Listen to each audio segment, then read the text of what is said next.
আমন যারা ভোকলেটে যারা অ্যাডমিশন নিয়েছে তা তাদের সবাইকে অ্যাড করেছিস তো?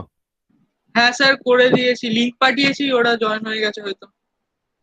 ওকে। নতুন যারা অ্যাডমিশন নিয়েছিস তারা সবাই জয়েন করেছিস?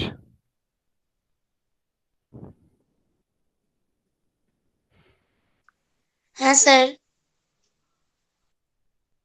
আর বাকি দুজন, একজন, প্রথমে পাঁচজন জয়েন করেছিল, পাঁচজনের পর তিনজন আরো জয়েন করেছে, তার মধ্যে বর্ষা দে। আর দুজন কারা আছে? আর দুজন কারা আছে? তারা জয়েন করেছিস বাকি দুজন?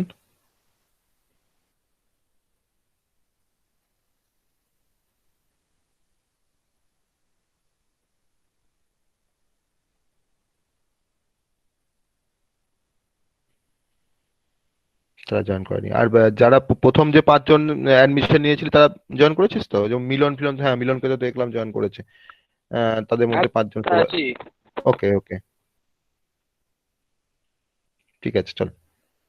তো আমরা যে প্রবলেমে আমরা যেটা ছিলাম, যে সেটা হচ্ছে যে আমরা আগের দিনে কে ম্যাপ পড়ছিলাম, তো কে ম্যাপটা আমরা অনেক এক্সাম্পল সলভ করেছি। তো আমাদের ডিফারেন্ট টাইপের কিছু কে ম্যাপ আছে, সেই ডিফারেন্ট টাইপের ট্রিকি যে প্রবলেমগুলো, বা আমরা এসওপি দিয়ে মেনলি কাজ করেছি, আমরা পিওএস দিয়ে কাজ, কে ম্যাপ এখনো সলভ করিনি।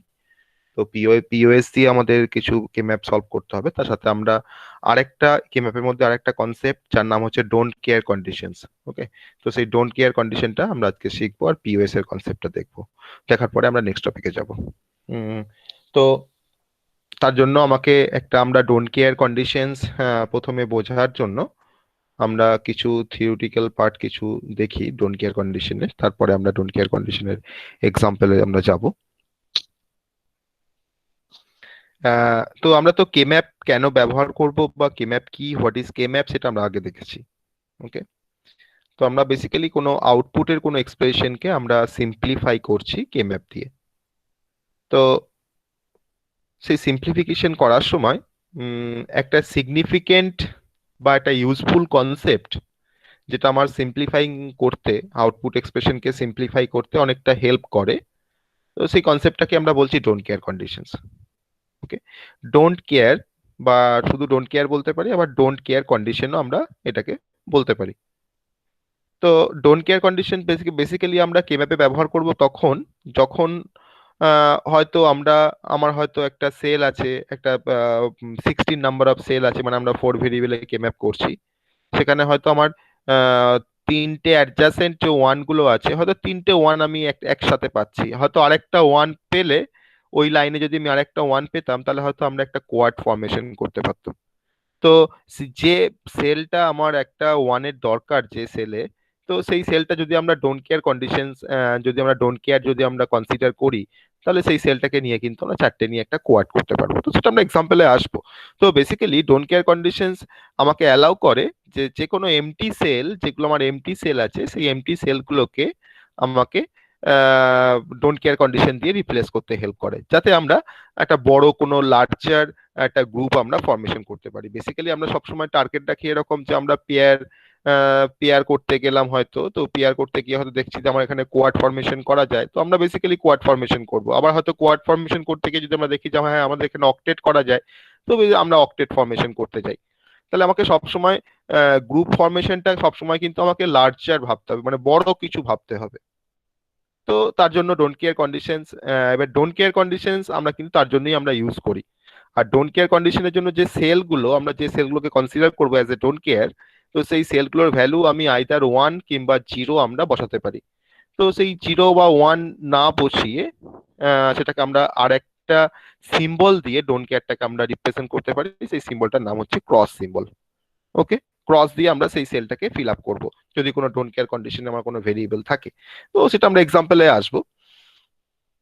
তাহলে আমরা বেসিক্যালি যেটা শিখলাম, যেটা বুঝতে পারলাম, সেটা হচ্ছে যে ডোন্ট কেয়ার কন্ডিশনস আমাদেরকে হেল্প করে to form a larger group of cell. Okay. আমাকে একটা লার্জার গ্রুপ ফর্মেশন করতে কিন্তু হেল্প করে ডোন্ট কেয়ার কন্ডিশনস। আর ডোন্ট কেয়ার সেল গুলোকে আমরা সবসময় রিপ্রেজেন্ট করি একটা ক্রস দিয়ে, ক্রস সিম্বল। ক্রস সিম্বল মানে হচ্ছে যেটাকে আমরা মাল্টিপ্লিকেশন সিম্বল বলি। ওকে। ক্রস সিম্বল দিয়ে আমরা কিন্তু কে ম্যাপে এটাকে রিপ্রেজেন্ট করব। ওকে। তো উম, আমরা ডোন্ট কেয়ার কন্ডিশনটা প্রথমে একটু দেখে নিই, তারপর আমরা একটা এক্সাম্পল দেখে নিই ডোন্ট কেয়ার কন্ডিশনস দিয়ে। এটা সিম্পল একটা এক্সাম্পল, তাহলে আমরা পুরো কনসেপ্টটাই বুঝতে পারবো যে ডোন্ট কেয়ার কন্ডিশন কিভাবে ইমপ্লিমেন্ট করা হয় আর কেন ডোন্ট কেয়ার কন্ডিশনটা আমার দরকার লাগে। ওকে, তো চল আমরা দেখি একটা একটা এক্সাম্পল দেখি। আমি অলরেডি ডোন্ট কেয়ার কন্ডিশন দিয়ে আমি একটা এক্সাম্পল অলরেডি আমি এখানে নিয়েছি, এক্সাম্পলটা আমি লিখে রেখেছি। আহ, তো সবাই, আশা করছি সবাই আমার স্ক্রিনটা ভিউ করতে পারছিস। তো প্রবলেমটা দেওয়া আছে এরকম। তো প্রবলেম অ্যাজ ইউজুয়াল আমাদের আগে যে প্রবলেমগুলো ছিল একই রকম ভাবেই দেওয়া আছে প্রবলেমটা, এখানে সামেশন কথাটা মেনশন করা নেই, কিন্তু স্মল এম কথাটা দেওয়া আছে, তাহলে আমরা বুঝতে পারছি এটা মিন টার্ম, এগুলো সব 1 2 6 7 8 13 14 15 এগুলো সবই মিন টার্ম। আর আমার যে প্রবলেমটা দেওয়া আছে সেখানে যে চারটে ভেরিয়েবল আছে সেটা আমরা এখানে দেখে কনফার্ম যে এফ অফ এবিসিডি দেওয়া আছে, মানে আমাকে এখানে 4 ভেরিয়েবল কে ম্যাপ দিয়ে আমাকে কাজটা করতে হবে।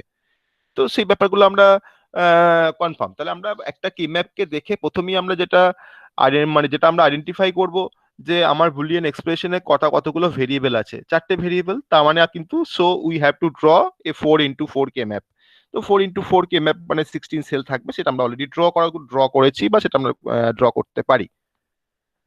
তা আমাকে আমার যে প্রবলেমটা দেওয়া আছে, নেক্সট আমাকে কি স্টেপ করতে হবে, কি স্টেপ আমাকে ফলো করতে হবে না, আমাকে সেলগুলোকে ফিল করতে হবে। কি ম্যাপের যে আমার 16টা যে সেল আছে সেই সেলগুলোকে আমাকে ফিল করতে হবে। কিভাবে ফিল করব না, in accordance with the given Boolean functions, আমার যে ফাংশনসটা দেওয়া আছে মানে প্রবলেমে, সেই ফাংশনসটা দেখে সেখানে যে মিন টার্ম আছে না ম্যাক্স টার্ম আছে আমাকে দেখতে হবে। তো সেই ধরে আমরা কিন্তু আমার কে ম্যাপের সেলগুলোকে আমরা ফিল আপ করবো। ওকে, তারপরের কাজটা কি না, তারপরের কাজটা হচ্ছে আমাকে গ্রুপ ফরমেশন করতে হবে। ওকে, তাহলে আমাকে গ্রুপ ফরমেশন করার জন্য আমরা পেয়ার, কোয়াড, অক্টেট, তার ডিফারেন্ট আমরা রুলস ফলো করেছি গ্রুপ ফরমেশনের জন্য, যে হ্যাঁ এটাকে আমরা গ্রুপ বলতে পারি কিনা বা এটাকে আমরা গ্রুপ বলবো কিনা তার জন্য। তো বেসিক্যালি তিনটে স্টেপ দিয়ে কিন্তু আমরা সলিউশনটাকে আমরা করতে পারি। তো এখানে প্রবলেমে আমার এম এর পরে ব্র্যাকেট দিয়ে কিছু মিন টার্ম দেওয়া আছে, তারপরে প্লাস দিয়ে ডি লেখা আছে, D for don't care. Okay, D for don't care conditions. D এর আন্ডারে কিছু মিন টার্ম দেওয়া আছে 0 3 5 12। তাহলে এই 0 3 5 12 এগুলোকে আমরা প্রথমে এগুলোকে আমরা কিভাবে রিপ্রেজেন্ট করব আমাদের কে ম্যাপে সেটা আমরা প্রথমে দেখে নেব। আমি তো তারপরে তো মিন টার্ম গুলোকে কিভাবে রিপ্রেজেন্ট করবো সেটা তো আমরা জানি, কারণ আমার এখানে 1 2 6 7 যেগুলো আছে সেই রেসপেক্টিভ সেলগুলোতে আমরা সব 1 বসাবো। আর যেগুলো আমার ডি দিয়ে যেটা দেওয়া আছে 0 3 5 12 সেটাকে আমরা কি দিয়ে রিপ্রেজেন্ট করবো, আমরা একটু আগে বলছিলাম যে ডোন্ট কেয়ার কন্ডিশনকে সবসময় আমরা ক্রস সিম্বল দিয়ে আমরা সেটাকে রিপ্রেজেন্ট করব। তো বেসিক্যালি 0 3 5 12, 0 3 5 12, তো জিরোর ঘরটা আমরা ক্রস দিলাম, ঠিক আছে। থ্রি, সরি, থ্রির ঘরটাকে আমরা ক্রস দিলাম, আমি এখানে এটাকে ভুল করতে যাচ্ছিলাম, ঘরটাকে ক্রস দিলাম। 5 আর 12 আছে, তো 5 এর সেলটাও আমরা ক্রস করলাম, আর 12 আছে, 12 সেলটাকেও আমরা ক্রস করলাম। তাহলে আমরা ডোন্ট কেয়ার কন্ডিশনকে আমরা রিপ্রেজেন্ট করছি ক্রস সিম্বল দিয়ে। ওকে, তাহলে এই ক্রস সিম্বলটাকে আমরা এটাকে ট্রিট করতে পারি অ্যাজ এ 1 অথবা 0 অ্যাজ পার রিকোয়ারমেন্ট। ঠিক আছে, আমরা এই ক্রস সিম্বলটাকে আমরা 0 ভাবতে পারি আবার 1ও ভাবতে পারি। যদি আমি দেখি যে হ্যাঁ হয়তো আমার এখানে একটা 1 আছে, এখানে একটা 1 আছে, ফর এক্সাম্পল ধরে না আমার এখানেও একটা 1 আছে, এখানেও একটা 1 আছে, তখন তখন আমি ক্রসগুলোকে তখন আমি কি ভাববো না 1 ভাববো। 1 ভেবে আমি তখন এই চারটেকে নিয়ে একটা কোয়াড ফরমেশন করে দেবো। ঠিক আছে, তো এরকম ভাবে কিন্তু আমাকে ডোন্ট কেয়ার গুলোকে নিয়ে আমাকে কাজ করতে হবে। আমি জানি না এখানে 1 আছে কিনা, তো এবার আমরা মিন টার্ম গুলো বসাবো। 1 2 6 7 আছে, ঠিক আছে। তো মিন টার্ম গুলো বসাতে গিয়ে আমার 1 2 6 7, তাহলে 1 2 আছে, 6 আছে, 7 আছে। ওকে, 8 13 14 15, 8 এর সেল হচ্ছে এটা, 13 এর সেল এটা, এটা 14, এটা হচ্ছে 15। আর যেগুলো আমার এখানে মিন টার্ম বলা নেই বাকিগুলো তো আমরা সেগুলো সব জিরো, যেটা আমরা জানি অলরেডি। বাকি সমস্ত সেলগুলোকে আমরা জিরো দিয়ে ফিল করলাম, যেহেতু আমরা এখানে মিন টার্ম নিয়ে কাজ করছি, আমরা এখানে এসওপি নিয়ে কাজ করছি বেসিক্যালি, কারণ তার জন্য এখানে স্মল এম দেওয়া আছে, যদি ক্যাপিটাল এম থাকতো তাহলে কিন্তু সেটা পিওএস ফর্মে হতো। তো তার জন্য অন্যরকম অ্যারেঞ্জমেন্ট আছে, সেটা আমরা এর পরে আসবো, পরে এক্সাম্পলে আসবো। তো এখন এই ধরনের ডোন্ট কেয়ার কন্ডিশন দিয়ে যদি কোনো প্রবলেম থাকে তাহলে সেটাকে আমরা কিভাবে প্রথমে আমরা সেলের মধ্যে কিভাবে ভ্যালুগুলোকে বসাবো সেটা আমরা সবাই বুঝতে পেরেছি, যে কার এগেনস্টে আমরা কি বসাবো। ডোন্ট কেয়ার থাকলে সেখানে আমরা ক্রস বসাবো, যে মিন টার্ম গুলো থাকবে সেই মিন টার্মের এগেনস্টে আমরা 1 বসাবো। আর যদি আমার কোনো মিন টার্ম মেনশন না থাকে, যে ঘর যে সেলগুলো ব্ল্যাঙ্ক থাকবে সেই সেলগুলোতে আমরা 0 বসাবো। তাহলে জিরোগুলোকে আমরা গ্রুপিং করার কোনো প্রয়োজন আমাদের নেই, যেহেতু আমরা এখানে সাম অফ প্রোডাক্ট নিয়ে কাজ করছি বা মিন টার্ম নিয়ে কাজ করছি। তাহলে এখানে আমাকে এখন ওয়ান গুলোকে গ্রুপিং করতে হবে, মানে অ্যাজ পার দ্য রুলস, যে রুলস গুলো আমরা অলরেডি শিখে এসেছি। তো সেই রুলস ওয়াইজ আমাকে ওয়ান গুলোকে আমাকে এবার কভার করতে হবে। তো সেই ওয়ান গুলো কভার করতে কি, যদি আমার কোনো ডোন্ট কেয়ার কন্ডিশন যদি আমার দরকার লাগে, বা কোনো সেল যদি আমার দরকার পড়ে ডোন্ট কেয়ার কন্ডিশনে, সেই সেলটাকে আমরা ইউজ করতে পারি। কিন্তু তখন আমরা সেই ডোন্ট কেয়ারটাকে তখন ভেবে নেবো যে হ্যাঁ, ডোন্ট কেয়ারটার ভ্যালু তখন ওয়ান। ওকে। আর যদি আমার দরকার না লাগে, তাহলে কিন্তু আমার তাকে না নিতেও পারি। না না না, মানে না নিলে কিন্তু কোনো অসুবিধা নেই। আর যদি আমার দরকার লাগে আমি নিতে পারি। আর আমার এটাকে কিন্তু কোনো ম্যান্ডেটরি রুলস নয় যে আমাকে ডোন্ট কেয়ার গুলোকে আমাকে কভার করতে হবে, ডোন্ট কেয়ার গুলো আমি কভার না করতেও পারি। ঠিক আছে। তাহলে ডোন্ট কেয়ার কন্ডিশনস আমার গ্রুপিংটাকে গ্রুপিং করতে হেল্প করে। যদি হয়তো আমার এখানে হয়তো পেয়ার হচ্ছিল, তো সেই ডোন্ট কেয়ার কন্ডিশনটা আছে বলে হয়তো আমার একটা কোয়াড ফরমেশন হবে। তো সেক্ষেত্রে আমার হয়তো এক্সপ্রেশনটা কিছুটা হলেও মিনিমাইজড হবে।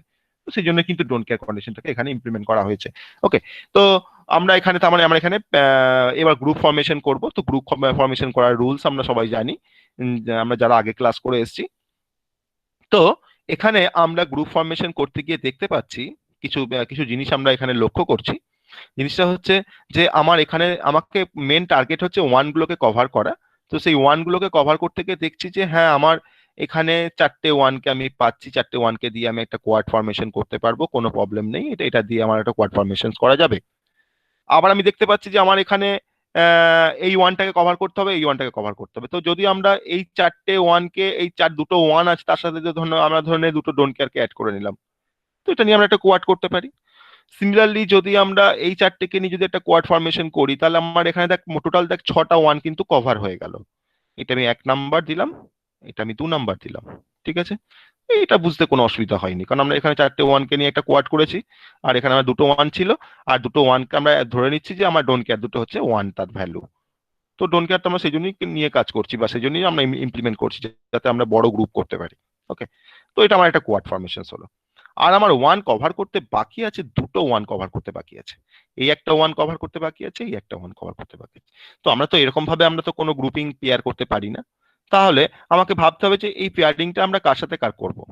এই ওয়ানটাকে কভার করতে গেলে আমরা কি করব, আমরা আইদার আমরা এর সাথে এটাকে আমরা পেয়ার করতে পারি, বা এর সাথে এটাকে আমরা পেয়ার করতে পারি। আর কি করতে পারি, আমরা এই ওয়ানটাকে কভার করতে গিয়ে আমরা কিন্তু এই কাজটাও করতে পারি, কারণ পেয়ার করলে আর কোয়াড করলে কি ডিফারেন্স হয় সেটা আমি আগে দিনে দেখিয়েছি এক্সপ্রেশনে।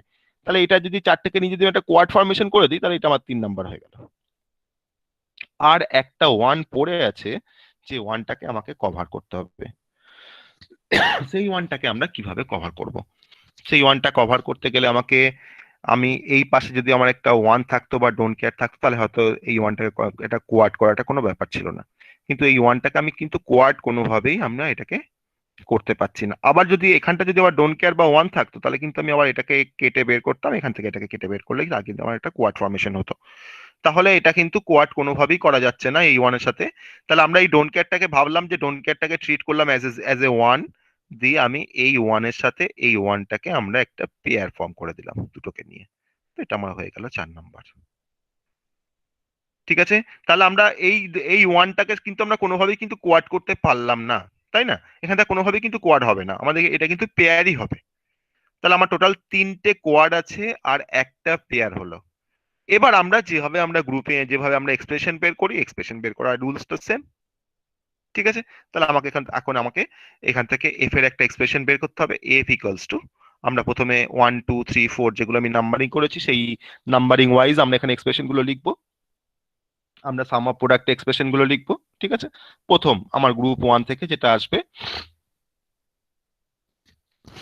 গ্রুপ ওয়ান থেকে আমাদের কি আসবে না, গ্রুপ ওয়ান আমরা সেই একই ব্যাপার, যে কোন রোতে আছে কোন কালামে আছে সেটা থেকে আমরা ঠিক করি যে আমার এক্সপ্রেশন কি হবে। তো আমার প্রথম কোয়াডটা যে গ্রুপে আছে, যে রোতে আছে, সেই রোটা হচ্ছে এবি। এবি রো এর ভ্যালু হচ্ছে 0 0। তো দ্যাটস ওয়াই এবি রো এর যদি ভ্যালু 0 0 হয়, তাহলে আমরা এখান থেকে পাই এবার এ ড্যাশ বি ড্যাশ বা এবার বি বার। ঠিক আছে। যেহেতু 0 0 মানে আমরা বার পাচ্ছি। আর এই এই ফার্স্ট যে কোয়াডটা, এই ফার্স্ট কোয়াডটা আমার কোন কোন কালামে আছে, তো চারটে কালামে রয়েছে, 0 0 0 1 1 1 1 0। তার থেকে কোনো কিছু কমন আসে না, তো দ্যাটস ওয়াই আমরা কালাম থেকে কোনো কিছু এক্সপ্রেশন এখান থেকে এখানে আমরা লিখতে পাচ্ছি না। তাহলে আমরা এক নাম্বার কোয়াড থেকে যে এক্সপ্রেশনটা পেলাম সেটা হচ্ছে এ ড্যাশ বি ড্যাশ বা এ বার বি বার। ওকে। তো এটা আমরা পেলাম প্রথম এক্সপ্রেশন থেকে, প্রথম আমাদের কোয়াড থেকে। সেকেন্ড কোয়াডটা হচ্ছে আমার সেকেন্ড কোয়াড যেটা আছে সেটা আমরা দেখতে পাচ্ছি, সেকেন্ড কোয়াড থেকে আমরা কি পাবো সেটা আমরা দেখবো এবার। সেকেন্ড কোয়াড হচ্ছে এটা, ঠিক আছে। সেকেন্ড কোয়াডটা কোন রোতে আছে, 0 1 আর 1 1, কমন কি আছে 1, 1টা কার ভ্যালু না বি এর ভ্যালু, তো দ্যাটস ওয়াই এখানে বি এর ভ্যালু যদি 1 হয় তাহলে আমরা রো থেকে পাচ্ছি শুধুমাত্র বি, ঠিক আছে। আর সেকেন্ড কোয়াডটা কোন কালামের উপরে আছে, 1 1 কালামে আছে আর 1 0 কালামে আছে। তো 1 1 কালাম আর 1 0 কালামের মধ্যে কমন কোনটা, কমন হচ্ছে 1, 1টা কার ভ্যালু না সি এর ভ্যালু, তার মানে তার জন্য পাচ্ছি সি, তাহলে আমরা এখান থেকে পেলাম বিসি। ওকে। থার্ড কোয়াড, থার্ড কোয়াড হচ্ছে আমার, এটা হচ্ছে থার্ড কোয়াড। থার্ড কোয়াড থেকে আমরা কি পাচ্ছি, কোন রোতে আছে, সিমিলার হবে, অনেকটা সিমিলার হবে সেকেন্ডের সাথে, রো এর কেসটা সিমিলার হবে। কোন রোতে আছে, 0 1 আর 1 1, 1টা কমন, তার মানে 1 কমন মানে হচ্ছে বি এর ভ্যালু, তার মানে দ্যাটস ওয়াই বি, রো থেকে পেলাম আমরা বি পেলাম। আর কালাম থেকে আমরা কি পাবো, কালামটা হচ্ছে 0 0 1 আর হচ্ছে 1 1। তো 0 1 আর 1 1 এর মধ্যে কমন কি আছে না 1 কমন আছে, 1টা কার ভ্যালু না ডি এর ভ্যালু, তো আমরা এখান থেকে পেলাম বিডি। ওকে। আর যেটা আমার পেয়ার আছে, পেয়ার হচ্ছে এই পেয়ারটা আছে, এই পেয়ার থেকে আমরা কি কমন পাবো, এই পেয়ার থেকে পেয়ারটা কোন রোতে আছে, 1 1 আছে আর 1 0 আছে, তাহলে কমন কি আছে 1, 1টা কার ভ্যালু না এ এর ভ্যালু, তাহলে আমরা রো থেকে পাচ্ছি এ। আর ওই পেয়ারটা একটা কমন কালামের উপরে আছে, একটা সিঙ্গেল কালামের উপরে রিসাইড করছে, সেই কালামটা হচ্ছে 0 0, তাহলে 0 0টা কার ভ্যালু না সিডির ভ্যালু, তার মানে দ্যাটস ওয়াই আমরা এখান থেকে পাচ্ছি সি বার ডি বার, ঠিক আছে। তো এই হচ্ছে আমার মিনিমাইজড এক্সপ্রেশন এই ট্রুথ টেবিল থেকে।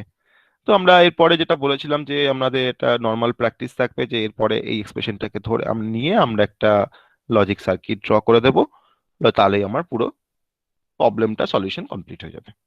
ওকে। তো ডোন্ট কেয়ার কন্ডিশন আমরা এখানে ইমপ্লিমেন্ট করলাম, ডোন্ট কেয়ার কন্ডিশন দিয়ে আমরা কে ম্যাপটা সলভ করলাম, কে ম্যাপের সলিউশনটা করলাম আমরা। তো ডোন্ট কেয়ার কন্ডিশন আমি তার রিপ্লেসমেন্টে আমি কি বসাবো কি না বসাবো সবারই বোঝা গেছে, সবাই বুঝতে পেরেছি ডোন্ট কেয়ার কন্ডিশন। যদি স্যার আমার আমার না, কলটা ডিসকানেক্ট স্যার আমার কলটা ডিসকানেক্ট হয়ে গিয়েছিল, একবার বলবেন ওই ডোন্ট কেয়ার কন্ডিশনের জায়গাটা। ডোন্ট কেয়ার কন্ডিশনের জায়গাটা যেটা বলেছিলাম প্রথম থেকে আমি আরেকবার বলছি, যে আমার যে এক্সপ্রেশনটা দেওয়া আছে লজিক এক্সপ্রেশনটা, আমরা এম এর পরে যেগুলো দেওয়া রয়েছে সেগুলো তো আমার মিন টার্ম, স্মল এম মানে মিন টার্ম, সেটা আমরা জানি। তো আমরা 1 2 6 7 8 13 যে ঘর সেলগুলোতে, সেই পার্টিকুলার সেলেতে আমরা 1 বসাবো, মানে অ্যাজ পার রুলস যেটা আমরা আগে করে এসেছি একই রকম ভাবে। আর ডোন্ট কেয়ারে যেগুলো আছে 0 3 5 12, সেই 0 3 5 12 সেলেতে আমরা ক্রস সিম্বল, ক্রস বসাবো, ক্রস দেবো, ঠিক আছে। তো ক্রসটা হচ্ছে ডোন্ট কেয়ারের সিম্বল বেসিক্যালি। ক্রস মানে আমরা জিরো বুঝতে পারি তাকে, আমরা ওয়ানও তাকে ভাবতে পারি। আমার যদি ওয়ান ভেবে যদি আমার একটা কোয়াড ফরমেশন করা যায়, তাহলে তখন আমরা সেটাকে ওয়ান ভাববো। যদি জিরো জিরো ভাবলে আমার সেখানে হয়তো মানে কাজে লাগে, তাহলে আমরা জিরো ভাববো। আমার যখন আমি ওই ক্রসটাকে আমরা জিরো ভাবতে পারি, ওয়ানও ভাবতে পারি। কিন্তু ক্রসটাকে যে আমাকে কভার করতে হবে তার কিন্তু কোনো ম্যান্ডেটারি, সেটা কিন্তু ম্যান্ডেটারি নয়, ঠিক আছে। ক্রসটাকে আমরা কভার করতেও পারি, নাও করতে পারি। যদি আমার রিকোয়ারমেন্ট থাকে কভার করবো, না থাকলে আমরা করবো না। ওকে। তো এবার আমরা বাকি রুলস সবই কিন্তু এক, শুধুমাত্র ডোন্ট কেয়ার গুলোকে বসানোটা হচ্ছে আমার ক্রস দিয়ে বসিয়ে দিলাম। এবার আমাকে গ্রুপ করতে হবে, গ্রুপিং করব। গ্রুপিং করার জন্য আমরা দেখছি যে এখানে দুটো ওয়ান রয়েছে, সেই দুটো ওয়ানকে আমরা সেই দুটো ওয়ানকে নিয়ে যদি আমরা পেয়ার করতে যাই, এখানে তো পেয়ার কোনোভাবেই হবে না, তাহলে আমাকে এই দুটো ওয়ানের সাথে যদি আমরা এই দুটো ডোন্ট কেয়ারকে যদি আমরা ওয়ান হিসাবে যদি ট্রিট করি, তাহলে আমি হয়তো তাহলে ভাবতে পারবো যে হ্যাঁ এই ডোন্ট কেয়ারটা ওয়ান, এটাও ওয়ান, এটাও ওয়ান, এটাও ওয়ান, তা চারটে ওয়ান, চারটে ওয়ান মানে আমরা একটা একটা কোয়াড ফরমেশন করতে পারবো। তো তখন আমি এই ডোন্ট কেয়ার দুটোকে আমি তখন ট্রিট করলাম অ্যাজ এ ওয়ান, দিয়ে আমি চারটে ওয়ানকে নিয়ে একটা কোয়াড ফরমেশন করলাম। তারপরে দেখছি যে আমার এখানে তোর চারটে ওয়ান যেমন আছে, চারটে ওয়ান আছে, তো চারটে ওয়ানকে নিয়ে আমি একটা কোয়াড ফরমেশন করলাম। আমার তো টার্গেট হচ্ছে ওয়ানগুলোকে কভার করা, ডোন্ট কেয়ার গুলোকে কভার করা কিন্তু আমার টার্গেট নয়। সেই ওয়ানটা কভার করতে কি যদি আমার ডোন্ট কেয়ারটার হেল্প লাগে, তাহলে আমরা ডোন্ট কেয়ারটাকে ব্যবহার করবো, না হলে ব্যবহার করবো না। আমার হয়তো কোনো ডোন্ট কেয়ার হয়তো কোনো আনকভার্ডও থেকে থাকতে পারে, তাতে কিন্তু কোনো প্রবলেম নেই, ঠিক আছে। তো সেই ডোন্ট কেয়ারটাকে হেল্প নিয়ে আমরা এখন গ্রুপিং গুলো করছি। তাতে আমাদের হেল্প হচ্ছে কি, আমাদের যেখানে হয়তো পেয়ার হওয়ার কথা ছিল, তো সেখানে কিন্তু আমাদের কোয়াড হয়ে যাচ্ছে যদি আমরা ডোন্ট কেয়ার গুলোকে ব্যবহার করি। তো যখনই লার্জার গ্রুপ যদি ফরমেশন হয়, তো সেক্ষেত্রে আমার কিন্তু এক্সপ্রেশনটা অনেকটা মিনিমাইজ হবে। তো তার জন্য কিন্তু ডোন্ট কেয়ার কন্ডিশনটাকে আমরা ইমপ্লিমেন্ট করলাম আমাদের লজিক এক্সপ্রেশনের মধ্যে। আর মিনিমাইজেশনের জন্য বেসিক্যালি আমাদের ডোন্ট কেয়ারটা কিন্তু অনেকটা হেল্প করছে। ওকে। তো এটা নিয়েই বলছিলাম। তো এবার তো এক্সপ্রেশন কিভাবে বের করছি, কিভাবে গ্রুপিং করছি, সেটা নিশ্চয়ই সবাই বুঝতে পেরেছিস। এই গ্রুপিংটা আমি যেভাবে করলাম হয়তো অন্য কেউ এটাকে অন্যভাবেও করতে পারতিস। আমি যেভাবে করেছি সেটাকে অন্যভাবে করতে, যেমন ধরুন এই পেয়ারটার ব্যাপারটা ধরুন, যেমন যেমন ধরুন এই পেয়ার করেছি এখানে, এই যে পেয়ারটা করেছি আমি ওয়ানের সাথে আমি ডোন্ট কেয়ারটা করেছি। অন্য কেউ হয়তো ভাবতে পারিস যে যদি স্যার আমি এই ওয়ানটাকে কেটে বের করি আর এই ডোন্ট কেয়ারটাকে যদি আমরা কেটে বের করি তাহলে সেটা পেয়ার করা যাবে, তার জন্য এক্সপ্রেশনটা অন্যরকম আসবে। ওই পেয়ারের এক্সপ্রেশনটা তিনটে ভেরিয়েবল থাকবে কিন্তু এক্সপ্রেশনটা একটু ভ্যারি করবে বা চেঞ্জ হবে, ঠিক আছে? তো সেটা কিন্তু ভুল নয়, সেটাও ঠিক, সেই এক্সপ্রেশনটাও ঠিক। ওকে। তো এটা কিন্তু অন্যভাবে গ্রুপিং করা যেতে পারে, কিন্তু আমার এখানে তিনটে কোয়াড আর একটা পেয়ার আমাকে ফরমেশনস হলো এখানে, তো সেটা দিয়ে আমরা তার লজিক এক্সপ্রেশনটা, মিনিমাইজ এক্সপ্রেশনটা আমরা বসিয়েছি। ঠিক আছে, আমরা ডোন্ট কেয়ার দিয়ে আমরা আরেকটা প্রবলেম মানে প্রবলেম সলভ করব, তারপরে আমরা প্রোডাক্ট অফ সামে আমরা যাবো। তারপরে আমরা ডোন্ট কেয়ার দিয়ে আরেকটা প্রবলেম সলভ করব। সবার বোঝা গেছে ডোন্ট কেয়ার কন্ডিশন? হ্যাঁ স্যার।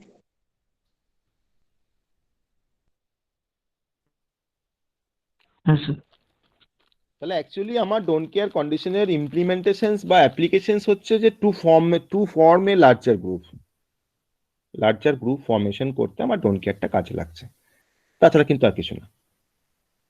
ঠিক আছে, আর ডোন্ট কেয়ার কন্ডিশনের এর পরে আমরা তার কিছু অ্যাপ্লিকেশনস দেখবো, যখন আমরা কোড কনভার্টার পড়বো তখন সেখানে আমরা ডোন্ট কেয়ারে কিছু আমরা অ্যাপ্লিকেশনস দেখবো। ঠিক আছে, তো যাই হোক আমরা এর পরে এক্সাম্পলে আসবো। পরে এক্সাম্পলে আমরা কিন্তু ডোন্ট কেয়ার দিয়ে আমরা আরেকটা এক্সাম্পল আমরা সলভ করবো ডোন্ট কেয়ার দিয়ে। তো একই রকম ভাবে আমরা আরেকটা এক্সাম্পল নিচ্ছি, যে এক্সাম্পলটা ওই সিমিলার এক্সাম্পল, অনেকটা সিমিলার ওর সাথে। এফ অফ এবিসিডি, চারটে ভেরিয়েবল দেওয়া আছে, equals to summation of M. অনেক সময় সামেশন কথাটা থাকবে, অনেক সময় থাকবে না, ডিফারেন্ট প্রবলেমের জন্য ডিফারেন্ট ভাবে এটা থাকতে পারে। ঠিক আছে, সেটা নিয়ে মানে ঘাবড়ে যাওয়ার কিছু নেই। আমার এখানে দেওয়া আছে 0 to 8 10, 0 to 8 10, আর আছে 14।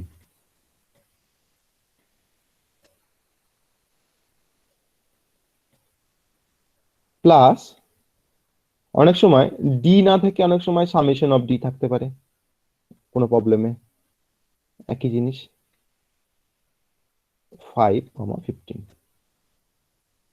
ওকে, একটা জিনিস মাথায় রাখতে হবে যে যে মিন টার্ম গুলো আমার যেগুলো আমার অ্যাজ এ মিন টার্ম থাকবে, সেই নাম্বারটা, সেই মিন টার্মটা কিন্তু আমার এখানে ডোন্ট কেয়ারের মধ্যে থাকবে না, পুরো কিন্তু ডিফারেন্ট হবে। কারণ ডোন্ট কেয়ারের তো একটা স্পেসিফিক সেল, সেই স্পেসিফিক সেলটা তো আমার দুবার থাকতে পারে না, যে 5 এখানেও আছে আবার 5টা এখানেও আছে, তাহলে সেই 5 এর ঘরে আমি 1 বসাবো না ডোন্ট কেয়ার বসাবো, আমি তো কনফিউজড হয়ে যাব। ঠিক আছে, তো যে কোনো এক জায়গাতে থাকবে মিন টার্ম গুলো, দু জায়গায় কিন্তু অ্যাপিয়ার করবে না ডোন্ট কেয়ার গুলো।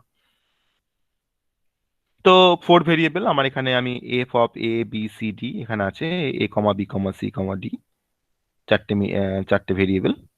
চারটে ভেরিয়েবল দেখি আমরা বুঝতে পারছি এটা একটা 4 ভেরিয়েবল কে ম্যাপ দিয়ে এটাকে সলভ করতে হবে। আর সলভ করার পর আমরা সেলগুলোকে ফিল আপ করবো, সেলগুলোকে ফিল আপ করার পর আমরা গ্রুপ ফরমেশন করব। ওকে, তো একই রকম ভাবেই আমরা এটাকে সলভ করব আগে যেভাবে করলাম। এটা একটা ডিফারেন্ট প্রবলেম, তার জন্য আমি এটা আরেকটা প্রবলেম দেখাচ্ছি যাতে ডোন্ট কেয়ার কন্ডিশনটা আমাদের আরেকটু কনসেপ্টটা একটু ক্লিয়ার হয়। ওকে, সিমিলার আমরা গ্রুপ ফরমেশন করছি, এই সরি আমরা সেলগুলোকে ফার্স্টে ড্র করে নিচ্ছি 4 ভেরিয়েবল কে ম্যাপের জন্য, এবিসিডি এবিসিডি।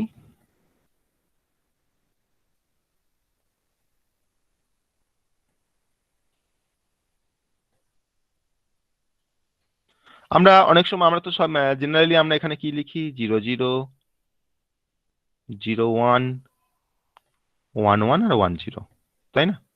কেন লিখি সেটা আমরা জানি।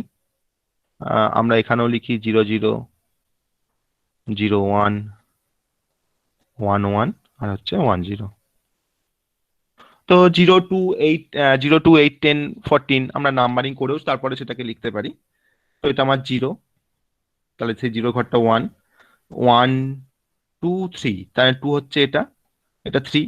ঠিক আছে, 4 5 7 6, 4576 45, এটা 5, তাহলে 5টা যে ডোন্ট কেয়ার, তাহলে 5 ঘরটা ক্রস দিলাম। তারপর হচ্ছে 8 9 11 10, 8 9 11 10, এই 8 এর ঘরটা 1 বসালাম। 8 9, এটা হচ্ছে 11, এটা হচ্ছে 10, 10 এর ঘরটা 1 বসালাম যেহেতু মিন টার্মে আছে। ঠিক আছে, 12 13 15 14, তো 12 আমাদের এখানে নেই, 13ও নেই, 15 আছে, 15টা ডোন্ট কেয়ার আছে, আর 14টা আমার মিন টার্ম আছে। তো দেখ মিন টার্ম 5টা, 5টা মিন টার্ম মানে 5টা 1, আর দুটো দুটো আমার ডোন্ট কেয়ার আছে, একটা 5 একটা 15। তো 5টা আমি 5 সেলে আমরা 5টাকে আমরা ডোন্ট কেয়ার হিসেবে ট্রিট করেছি, আর 15 নাম্বার সেলকেও আমরা কিন্তু ডোন্ট কেয়ার হিসেবে আমরা রিপ্রেজেন্ট করেছি ডোন্ট কেয়ার দিয়ে। ওকে, আর বাকি যে সেলগুলো ব্ল্যাঙ্ক পড়ে আছে, সেই সেলগুলো ব্ল্যাঙ্ক মানে হচ্ছে সেটা কিন্তু জিরো দিয়ে তাকে আমরা ফিল করব, সেটাকে আমরা জিরো দিয়ে ফিল করলাম। আমি এখানে নাম্বারিং গুলো করলাম না। ঠিক আছে, এবার আমাকে গ্রুপ ফরমেশন করতে হবে, গ্রুপিং করতে হবে। এবার আমাকে নেক্সট স্টেপ গ্রুপ ফরমেশন করতে হবে। তো বল আমরা কি গ্রুপ করতে পারি এখানে, এখানে আমরা কি গ্রুপ করতে পারি? তো চারটে কোণের গুলোকে কেটে স্যার একটা কোয়াড হবে। হ্যাঁ, 4টে ওয়ানে কেটে কোয়াড হবে, ঠিক আছে। আর আর স্যার 11 11 বল বল, 4টে ওয়ান কেটে একটা কোয়াড হবে, রোতে এটা কি? এই 1 1 রোতে একটা একটা পেয়ার হবে। ঠিক আছে, এটা 2 নাম্বার। আর এই চারটে যে আমরা কাটলাম, আর স্যার 1 1 রোতে একটা পেয়ার হবে। এটা হচ্ছে 1 নাম্বার, কোয়াডটা হচ্ছে 1 নাম্বার দিলাম, আর পেয়ারটাকে 2 নাম্বার দিলাম। ঠিক আছে, আর কোনো ওয়ান কি আনকভার্ড আছে? আর কোনো ওয়ান কি আনকভার্ড আছে?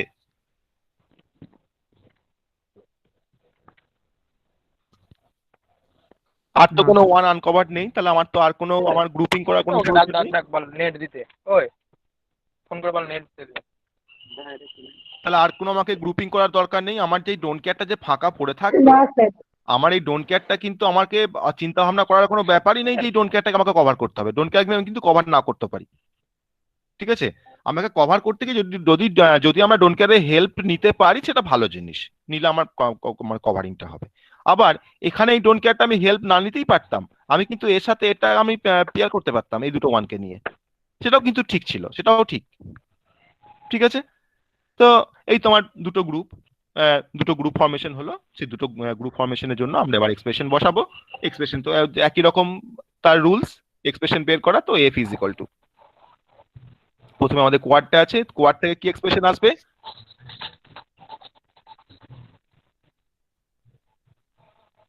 কোয়াড থেকে কি এক্সপ্রেশন আসবে বল? স্যার বি ড্যাশ আসবে। বি ড্যাশ, কারণ এখানে 0 0 আছে আর 1 0 আছে, তাহলে 0 কমন, তার মানে বি ড্যাশ আসবে। ঠিক আছে, আর ডি ড্যাশ আসবে। আর এদিকে আসবে তো ডি ড্যাশ, কারণ এই চারটে ওয়ান দুটো কালামের উপর রিসাইড করছে, একটা হচ্ছে 0 0, একটা হচ্ছে 1 0, তাদের মধ্যে কমন হচ্ছে 0। তো 0টা কার ভ্যালু? না ডি এর ভ্যালু। তো ডি এর ভ্যালু যদি 0 হয়, তার মানে ডি বার, তাহলে বি বার ডি বার। ঠিক আছে, আর আমার একটা পেয়ার আছে, পেয়ারটা থেকে কি আসবে? পেয়ার থেকে কি আসবে? সাউন্ড আসছে তো ছবি আসছে না, ছবি আসছে তো সাউন্ড আসছে। কি আর বলবো, বল পেয়ার থেকে কি আসবে? এ বি সি ড্যাশ। এ বি সি এবিসি হবে। এ বি সি হবে। এ বি কেন হবে? না আমার এই স্যার পেয়ারটা, এবিসি। আমার পেয়ারটা আছে 1 1 রোতে, তার মানে তার জন্য এ বি আসবে। আর আমার ওই পেয়ারটা আছে দুটো কালামের মধ্যে, দুটো কালাম থেকে আমার 1 1 রোতে আছে। কমন হচ্ছে 1 1 1 আর 1 0 কালামে আছে, তাহলে ওয়ানটা কমন, তার মানে ওয়ানটা হচ্ছে সি এর ভ্যালু, তাহলে এবিসি। ঠিক আছে, তাহলে এই হচ্ছে আমার এক্সপ্রেশন, মিনওয়াইজ এক্সপ্রেশন। আমরা এরপরে লজিক সার্কিটটা ড্র করব এর এগেনস্টে।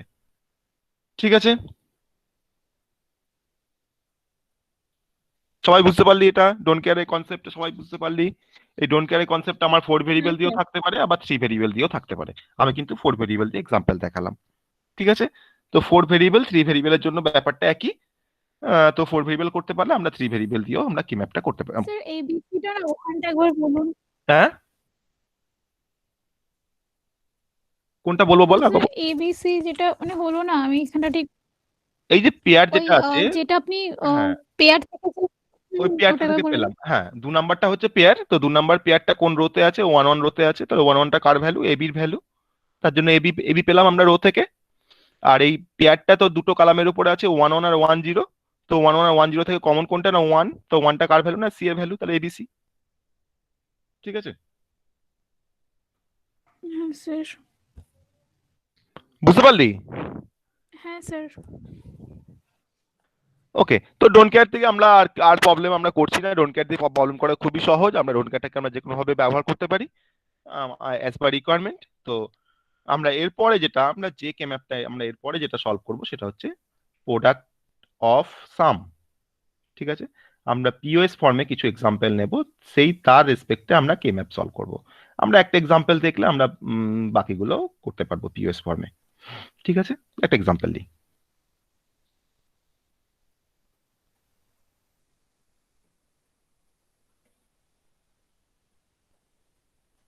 আমি একবারে 4 ভেরিয়েবল দিয়ে দেখাচ্ছি, কারণ 4 ভেরিয়েবল পারলে আমরা 3 ভেরিয়েবল 2 ভেরিয়েবল পারবো। 4 ভেরিয়েবল দেখাচ্ছি। আমার প্রবলেমটা পিওএস ফর্মে দেওয়া আছে, দেখে আমরা বুঝতে পারবো কি দেখে? না, এই পাইটা দেখে। ঠিক আছে, পাই, তারপরে এখানে থাকবে capital M, not small M. ঠিক আছে, এখানে থাকলো 0 1 2 3। এই পিওএস এর সাথেও কিন্তু ডোন্ট কেয়ার থাকতে পারে, তারও একটা প্রবলেম দেখাবো পরে। ঠিক আছে, 0 1 2 3,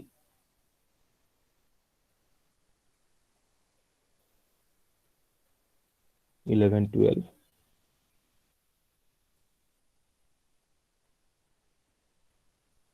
13 14,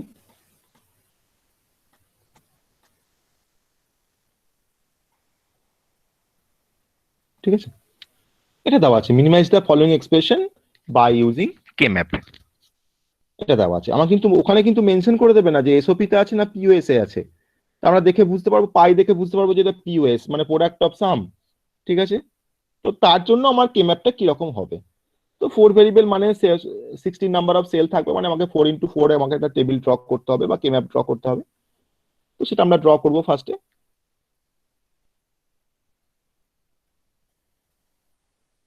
এর কে ম্যাপটা একই রকম গ্রুপিং করা, তারপরে ওয়ান গুলোকে বা জিরো গুলোকে পুট করা, সে ব্যাপারটা একই। এক্সপ্রেশন বের করার ব্যাপারটা একটু লক্ষ্য রাখতে হবে, তাহলেই হবে। এখানে জাস্ট অপোজিট, ওখানে আমরা যেভাবে করছিলাম এখানে তার জাস্ট অপোজিট এক্সপ্রেশন বের করাটা।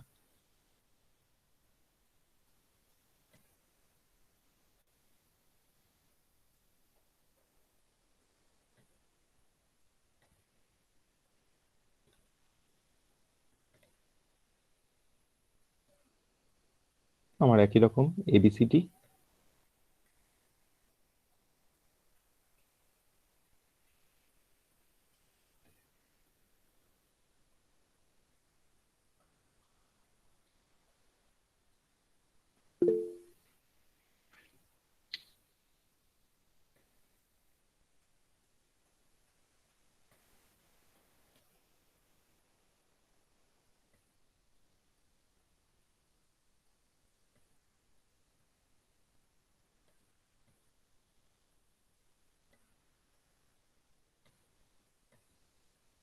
ঠিক আছে, সব এক। 0 1 3 2 নাম্বারিং করছি সেলগুলো। 4 5 7 6 8 9 11 10 12 13 15 14।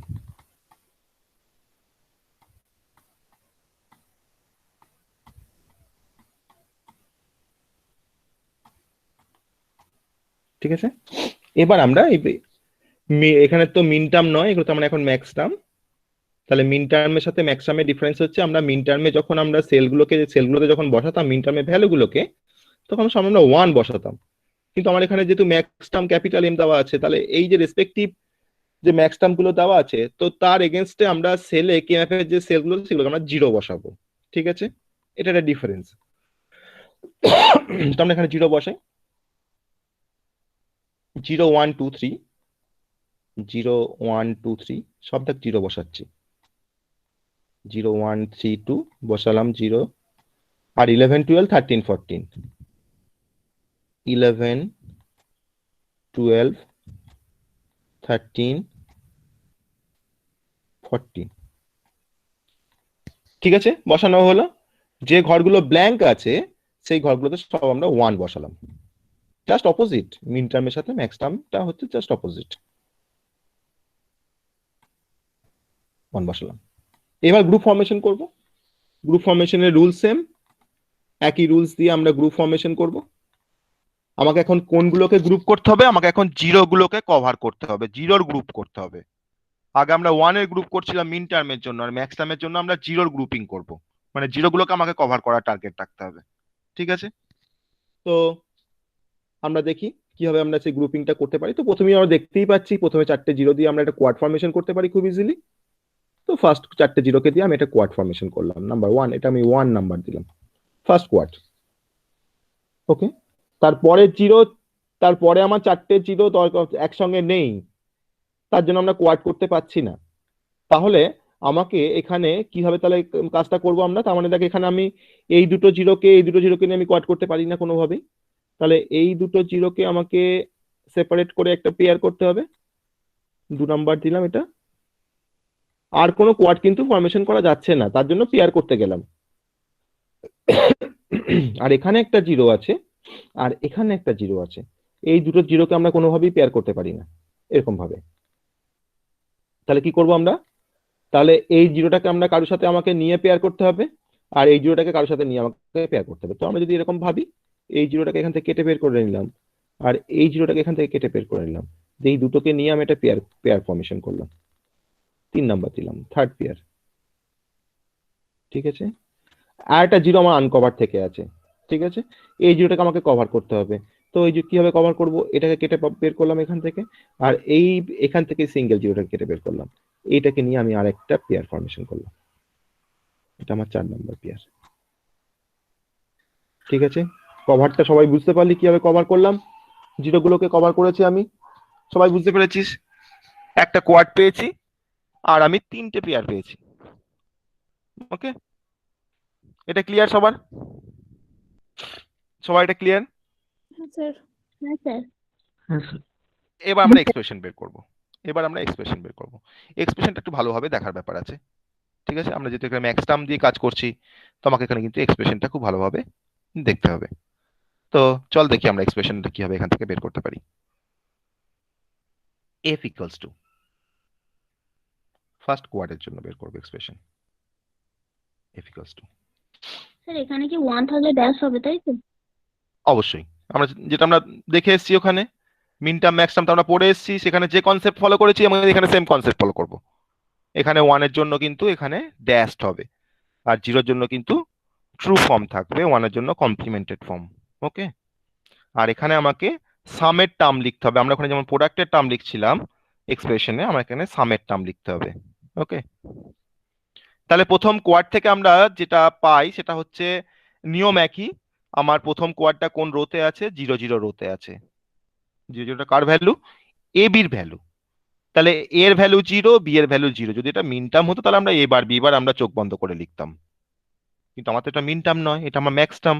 0 তে এখানে বার হয় না, এখানে 1 এ বার হয়। তাহলে আমরা এটার জন্য তাহলে আমরা রো থেকে যেটা পাচ্ছি এক্সপ্রেশন, রো থেকে আমি এক্সপ্রেশন পাচ্ছি a প্লাস বি। রো থেকে আমি পাচ্ছি a প্লাস বি। বুঝতে পারলি কিনা বল? কালাম থেকে কিছু কমন নেই, কালাম থেকে কোনো এক্সপ্রেশন পাই না প্রথম কোয়াডের জন্য। তাহলে আমার প্রথম এক্সপ্রেশনটা হচ্ছে a প্লাস বি। আমাকে সামের টার্ম লিখতে হবে, আমরা এখানে পিওএস নিয়ে কাজ করছি, তাই তো? ঠিক আছে, প্রথমটা। স্যার এখানে যদি বাই আরেকবার বলুন। আরেকবার বলি, প্রথম কোয়াডটা যে রোতে আছে সেই রোটা হচ্ছে 0 0 রো। এই 0 0 রোটা আমরা মিন টার্মে যদি আমরা ব্যবহার করতাম তাহলে আমরা এখানে এ বার বি বার লিখতাম, প্রোডাক্টের টার্ম ইউজ করতাম। কিন্তু আমার তো এখানে ম্যাক্স টার্ম, তাহলে ম্যাক্স টার্ম মানে আমাকে এখানে প্রোডাক্টের টার্ম ইউজ করলে হবে না, আমাকে সামের টার্ম ইউজ করতে হবে। সাম টার্ম লিখলে আমাকে কি লিখবো এটাকে, এতে 0-তে কোনো বার হয় না, ম্যাক্স টার্মে 1-এ বার হয়। তো তার জন্য এর মান 0, তাহলে এ ট্রু ফর্ম থাকবে, তাহলে এ। বি এর মান 0, তাহলে বি এর ট্রু ফর্ম থাকবে, তার মানে বি। আর যে তোমাকে সামের টার্ম লিখতে হবে তার জন্য এখানে প্লাস লিখলাম, এ প্লাস বি। এরপরে আমরা প্রোডাক্ট টার্ম দেবো, যে ডট দিচ্ছি, তারপরে আমরা আবার নেক্সট সামের টার্ম লিখবো সেকেন্ড পেয়ারের জন্য। ঠিক আছে, প্রথম এক্সপ্রেশনের প্রথম টার্মটা আমার কমপ্লিট। এবার সেকেন্ড পেয়ার কোনটা আছে? সেকেন্ড পেয়ার হচ্ছে এই যে দুটো জিরোকে নিয়ে আমরা পেয়ার করেছি, এইটা হচ্ছে সেকেন্ড পেয়ার। তো সেকেন্ড পেয়ার, এই পেয়ারটা কোন রোতে আছে? 1 1 রোতে আছে। তো 1 1 রোটা 1 1 রো কার ভ্যালু 1 1 না এ বির ভ্যালু 1 1? তাহলে এ বি ভ্যালু যদি 1 1 হয় তাহলে আমরা 1-এ বার করবো এখানে ম্যাক্স টার্মে, তাহলে এ বার প্লাস বি বার। ঠিক আছে, তাহলে আমরা রো থেকে পাচ্ছি এ বার প্লাস বি বার, এটা পেলাম আমরা রো থেকে, এ বার প্লাস বি বার। প্লাস আমি এখন কলাম থেকে পাবো বলে প্লাসটা লিখে রাখলাম, কারণ যেহেতু আমার এই পেয়ারটা দুটো কলামে আছে, দুটো কলাম থেকে আমরা কি কমন পাচ্ছি না 0 0 আর 0 1-এ আছে, তাহলে 0 তার মানে কমন, 0টা কমন, তাহলে 0টা কার ভ্যালু না সি এর ভ্যালু, তাহলে 0-র জন্য এখানে কোনো বার হয় না ম্যাক্স টার্মে, তাহলে C plus C. Second term complete, আবার ডট দিলাম। বোঝা গেল পেয়ারটার জন্য কি হবে আমরা পেলাম এক্সপ্রেশনটা। এবার থার্ড পেয়ার দেখবো, ওর জাস্ট অপোজিট। আমি ওখানে প্রোডাক্ট টার্মে লিখতাম, আমি এখানে সাম টার্মে লিখছি। আমি এখানে 1-এর জন্য আমি বার করতাম না, আমি এখানে 1-এর জন্য বার করছি।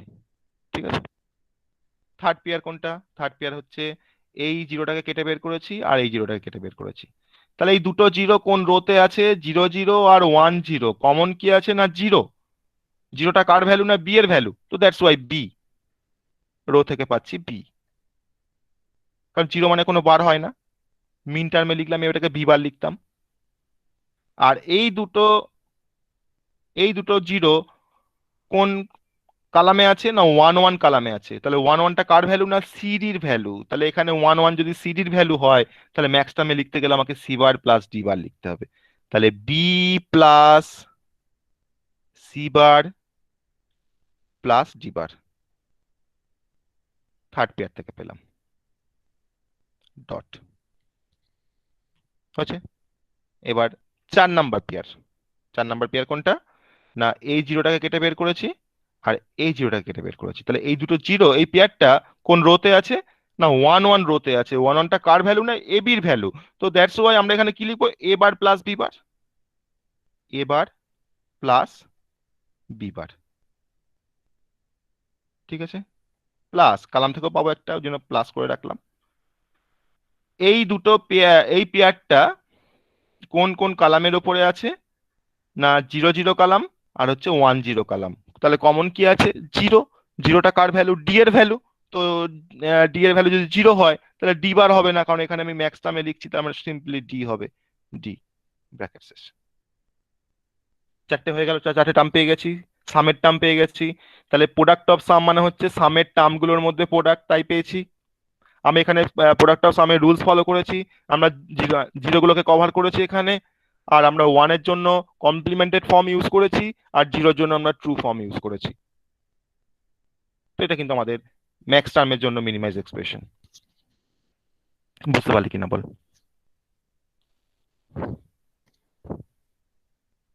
সবাই বুঝতে পারলি কিনা বল? হ্যাঁ স্যার, বুঝেছি। হ্যাঁ স্যার বুঝেছি।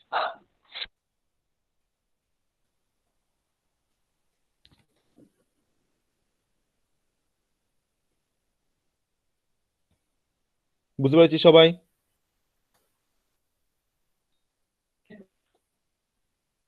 আমরা নেক্সট এক্সাম্পলে যাব, আর একটা এক্সাম্পলে যাব আমরা আরেকটা এক্সাম্পলে যাব, এই ম্যাক্স টার্মেরই আরেকটা এক্সাম্পল দেখবো ডিফারেন্ট।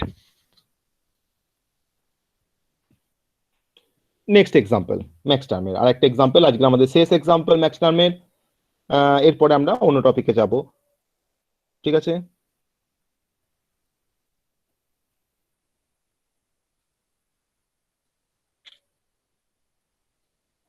নেক্সট এক্সাম্পল চল।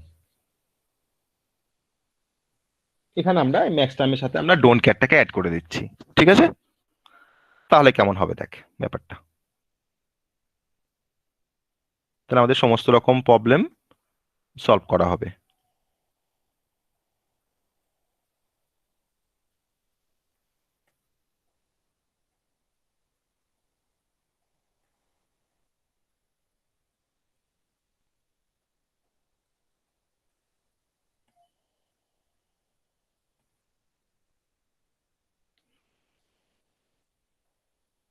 আমরা অনেক সময় আমরা এবিসিডি দিয়ে কাজ করছি, আমরা একটা অন্য ভেরিয়েবল দিয়ে কাজ করি, ঠিক আছে?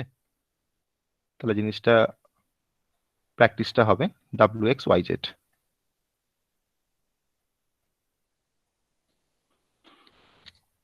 ওকে, আমার প্যাটার্নটা এরকম আছে। তারপরে আমরা এক্সাম্পল প্রবলেমটা লিখবো, ঠিক আছে? এটা লিখে নেওয়ার পরে আমরা প্রবলেমটা লিখবো।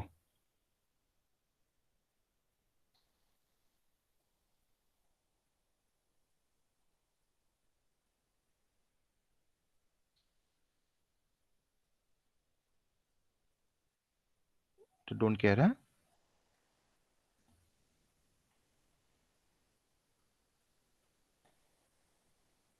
তো 1। ওকে, এই আমার স্ট্রাকচার। এর জন্য আমরা প্রবলেমটা লিখবো এবার। এফ অফ WX YZ, বুঝতেই পারছিস এখানে কি বসবে, equals to pi of capital M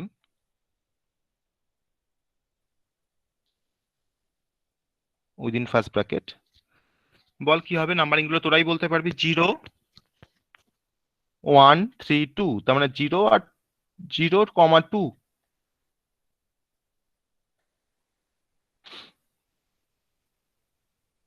এটা হচ্ছে 4 5 7 6, তাই তো?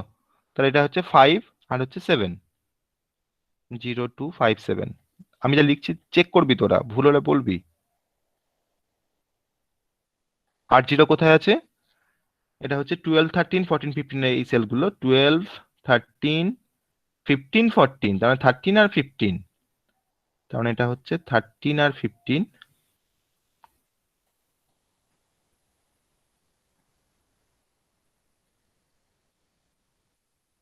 এটা হচ্ছে 8 9 11 10, তার মানে হচ্ছে 9 আর 11, ঠিক আছে?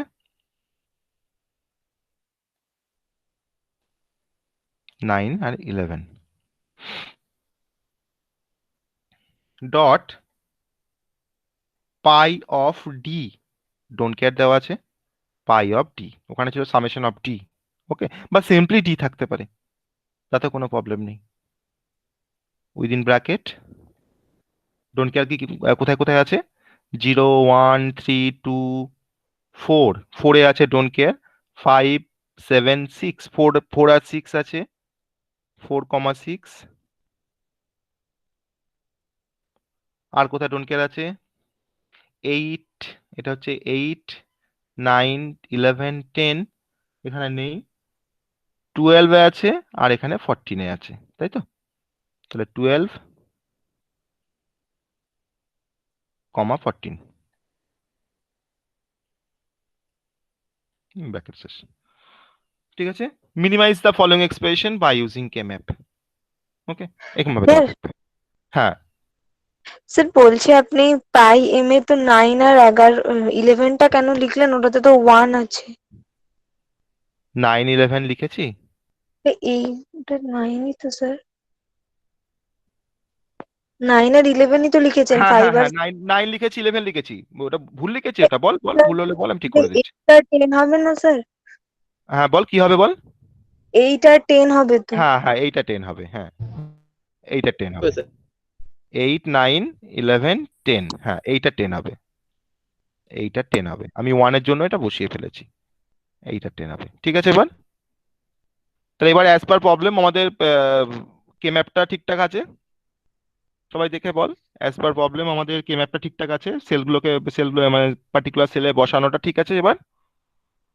হ্যাঁ স্যার। এবার আমরা সলভ করব, ঠিক আছে, এবার আমরা গ্রুপিং করব, এবার আমরা গ্রুপ করব। আমাকে জিরোর গ্রুপ করতে হবে কারণ ম্যাক্স টার্ম আছে, আর যেখানে ডোন্ট কেয়ার নিতে পারবো ডোন্ট কেয়ার নেবো, যদি দরকার লাগে নেবো, না লাগলে নেবো না। ঠিক আছে, চল কি করতে পারি, আমার টার্গেট কিন্তু জিরোগুলোকে কভার করা। জিরো কভার হয়ে গেলে আমাকে আর ডোন্ট কেয়ার নিয়ে আমি ভাববো না যে ডোন্ট কেয়ার পড়ে আছে কভার হয়নি, জিরো কভার হলেই হবে। ফার্স্ট কি করব, কোনো অক্টেট হওয়ার চান্স রয়েছে? স্যার দুটো অক্টেটেই হয়ে যাবে। দুটো অক্টেট, ও বলছে যে দুটো অক্টেটেই হয়ে যাবে, বেশ। তাহলে এটা একটা অক্টেট। দেখ এই অক্টেটটা করার সময় আমি কিন্তু ডোন্ট কেয়ারে হেল্প নিলাম, নাহলে কিন্তু আমাকে কোয়াড করতে হতো, তাই না? বুঝতে পারলি ডোন্ট কেয়ারের অ্যাপ্লিকেশনসটা? আমি এখানে ভেবে হ্যাঁ নিলাম স্যার। যে ডোন্ট কেয়ার গুলো ভ্যালু সব হচ্ছে জিরো, কারণ আমরা আগেই বলেছিলাম যে ডোন্ট কেয়ারের ভ্যালু আমরা আইদার জিরো হতে পারে কিংবা ওয়ান হতে পারে। ওকে, তো যাই হোক, তো ডোন্ট কেয়ার মানে কিন্তু আইদার জিরো আর ওয়ান। একটা একটা কোয়াড একটা অক্টেট করলাম,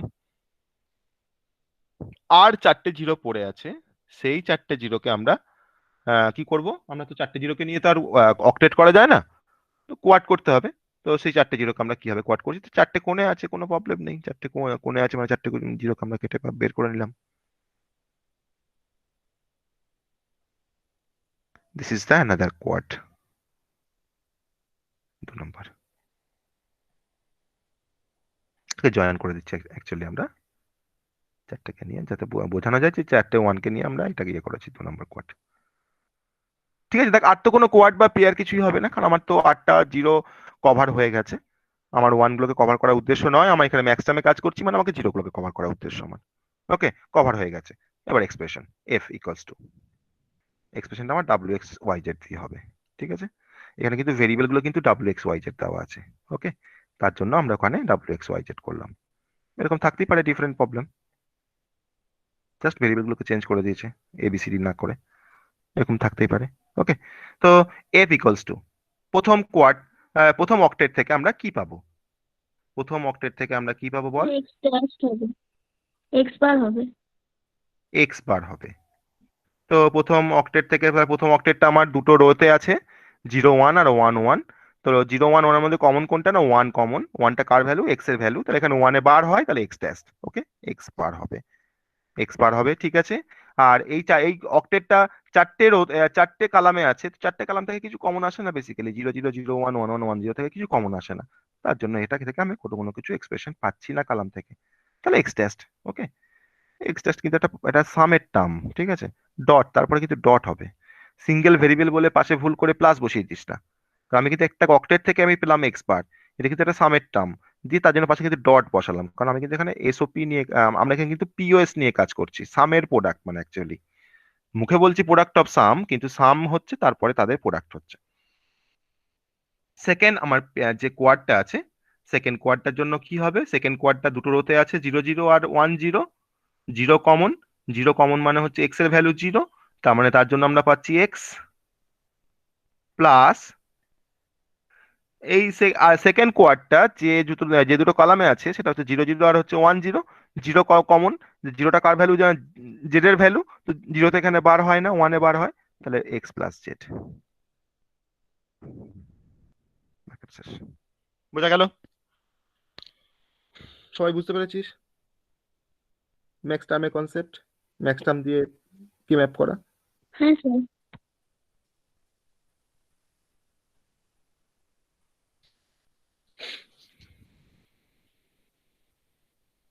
তাহলে এরপরে আমরা আমরা নেক্সট টপিকে যাব, তাহলে সবার কি ম্যাপ তার মানে ক্লিয়ার, সবার কি ম্যাপ সবারই ক্লিয়ার, তাহলে আমরা যে কোনো টাইপের কে ম্যাপ আসলে আমরা করতে পারবো আশা করছি। পরীক্ষায় যে কোনো টাইপের কে ম্যাপ আসলে আমরা আপ টু 4 ভেরিয়েবল পর্যন্ত আমাদের কোনো প্রবলেম হবে না, তাই তো করতে। 5 ভেরিয়েবল কে ম্যাপ পরীক্ষায় আসবে না, তাও আমরা 5 ভেরিয়েবল আমরা এরপরে আমরা কম্বিনেশনাল সার্কিট শেষ করে আমরা একটা 5 ভেরিয়েবল দেখাবো কিভাবে করতে হয়। ঠিক আছে, যদি আসে বলা তো যায় না, তো সেটা আমরা দেখবো, তারপরে দেখবো, শেষ দিকে দেখবো, এখন আমরা এর মধ্যে সেটাকে ঢোকাচ্ছি না। তো কে ম্যাপ কিন্তু আমাদের আজকে আমরা কে ম্যাপটা কমপ্লিট করলাম ডিফারেন্ট টাইপের প্রবলেম দিয়ে, তো কেম্যাপে কিন্তু আরো ডিফারেন্ট টাইপের প্রবলেম আছে। তো সেগুলো কিন্তু এই যে আমরা যা প্রবলেম পড়ে এসেছি যা থাকবে এর মধ্যেই বিলং করবে সেগুলো। তো এই কনসেপ্ট থেকে আমরা সেগুলোকেও আশা করি সলভ করতে পারবো। শুধু মানে প্রবলেমটাকে প্রথমে একটু দেখে একটু বুঝতে হবে যে কি করতে বলেছে। ওখানে পাই আছে না সামেশন আছে, ওখানে স্মল এম আছে না ক্যাপিটাল এম আছে, আদৌ ডোন্ট কেয়ার আছে কিনা, এসবগুলো দেখতে হবে, আইডেন্টিফাই করতে হবে দেখে, তারপর অ্যানালাইজ করতে হবে, তারপরে কিন্তু কেম্যাপটা ড্র করতে হবে। আর গ্রুপ ফর্মেশনের সময় তো অবশ্যই আমাকে কেয়ার নিতে হবে, আমাকে মানে ভালোভাবে দেখতে হবে যে হয়তো কোয়াড করা যাচ্ছে, তার কারণ আমি হয়তো সেখানে দুটো পেয়ার করে দিয়ে এসেছি। তো সেটা ভুল নয়, কিন্তু সেটা মার্কস ক্যারি, তার জন্য কিন্তু মার্কসের ডিফারেন্স হবে। ওকে, তো যাই হোক, তো আমরা যেটা কমপ্লিট করলাম সেটা হচ্ছে কেম্যাপ কমপ্লিট করলাম। আজকে আমরা একটা নতুন টপিকে যাব, that is the combinational circuit. আজকে যেটা টপিকটা আমরা স্টার্ট করব সেটা হচ্ছে কম্বিনেশনাল সার্কিট, যেখান থেকে বেসিক্যালি ডিজিটাল লজিক ডিজাইন মানে শুরু হচ্ছে। এক কথায় বলতে গেলে শুরু হচ্ছে এখান থেকে। এখানে আমরা যে কনসেপ্টগুলো ইউজ করব সেই কনসেপ্টগুলো কিন্তু আমরা 8 দিন ধরে শিখে আসলাম। এই কনসেপ্টগুলো আমরা এখানে ইমপ্লিমেন্ট করব। ওকে, কম্বিনেশনাল সার্কিট বা কম্বিনেশনাল লজিক ডিজাইন বা কম্বিনেশনাল সার্কিট। আমরা ইন্ট্রোডাকশন পড়ানোর সময়, ডিজিটালের ইন্ট্রোডাকশন পড়ানোর সময় আমরা প্রথমেই বলেছিলাম যে কম্বিনেশনাল, আমরা ডিজিটাল সার্কিটকে আমরা দুটো টাইপে ডিভাইড করতে পারি। একটা হচ্ছে কম্বিনেশনাল সার্কিট, একটা হচ্ছে সিকোয়েন্সিয়াল সার্কিট। তো তার মধ্যেই আমরা কম্বিনেশনাল সার্কিটটা আমরা প্রথম পড়তে যাচ্ছি, কম্বিনেশনাল সার্কিট। তো সেখানে আমরা দেখবো কম্বিনেশনাল সার্কিট দেখার পরে তার সাথে সিকোয়েন্সিয়াল সার্কিটের বেসিক্যালি কি ডিফারেন্স, কেন আমরা এটাকে কম্বিনেশনাল বলছি আর কেন ওটাকে আমরা সিকোয়েন্সিয়াল বলবো, সেটা আমরা দেখবো। তো কম্বিনেশনাল সার্কিট বলার আগে প্রথমে আমরা কম্বিনেশনাল সার্কিটটাকে ফার্স্টে বুঝবো, দেন কম্বিনেশনাল সার্কিটের ডিফারেন্ট যে কম্বিনেশনাল সার্কিটগুলো আছে, যেগুলো আমাদের মানে পড়ার বিষয়, যেগুলো আমাদের সিলেবাসে আছে, সেগুলোই আমাকে পড়তে হবে অ্যাকচুয়ালি। তো কম্বিনেশনাল সার্কিটের কনসেপ্টটা দেখার পরে কিন্তু তার আমরা ডিফারেন্ট টাইপের কম্বিনেশনাল সার্কিট নিয়ে আমরা ডিসকাস করবো। ঠিক আছে, তো ফার্স্ট আমরা কম্বিনেশনাল সার্কিট একটা সিম্পল একটা ব্লক ডায়াগ্রাম যেটা আমরা প্রথমে ড্র করব কম্বিনেশনাল সার্কিটে, তারপরে আমরা কম্বিনেশনাল সার্কিটের কনসেপ্ট আমরা বুঝবো। খুব সিম্পল কনসেপ্ট। তো তার জন্য আমি একটা ব্লক ডায়াগ্রাম আমি এখানে ড্র করছি বোর্ডে। ওকে, একটা ব্লক ডায়াগ্রাম, এটা একটা ব্লক, সিম্পল একটা ব্লক। এই ব্লকে আমি কিছু ইনপুট দিয়েছি, এই ব্লকটাকে আমি বলছি কম্বিনেশনাল সার্কিট। আমি 4টে ইনপুট দিয়েছি আর এই ব্লক থেকে আমি 4টে আউটপুট বের করেছি। Any number of input, any number of output হতে পারে, আমি 4টে দিয়ে দেখাচ্ছি। আমার ইনপুটটা আমি দিলাম এখানে ভেরিয়েবল দিয়ে ডিনোট করছি ইনপুটটাকে ABCD, আর আমি এখানে আউটপুটটাকে ডিনোট করছি WXYZ।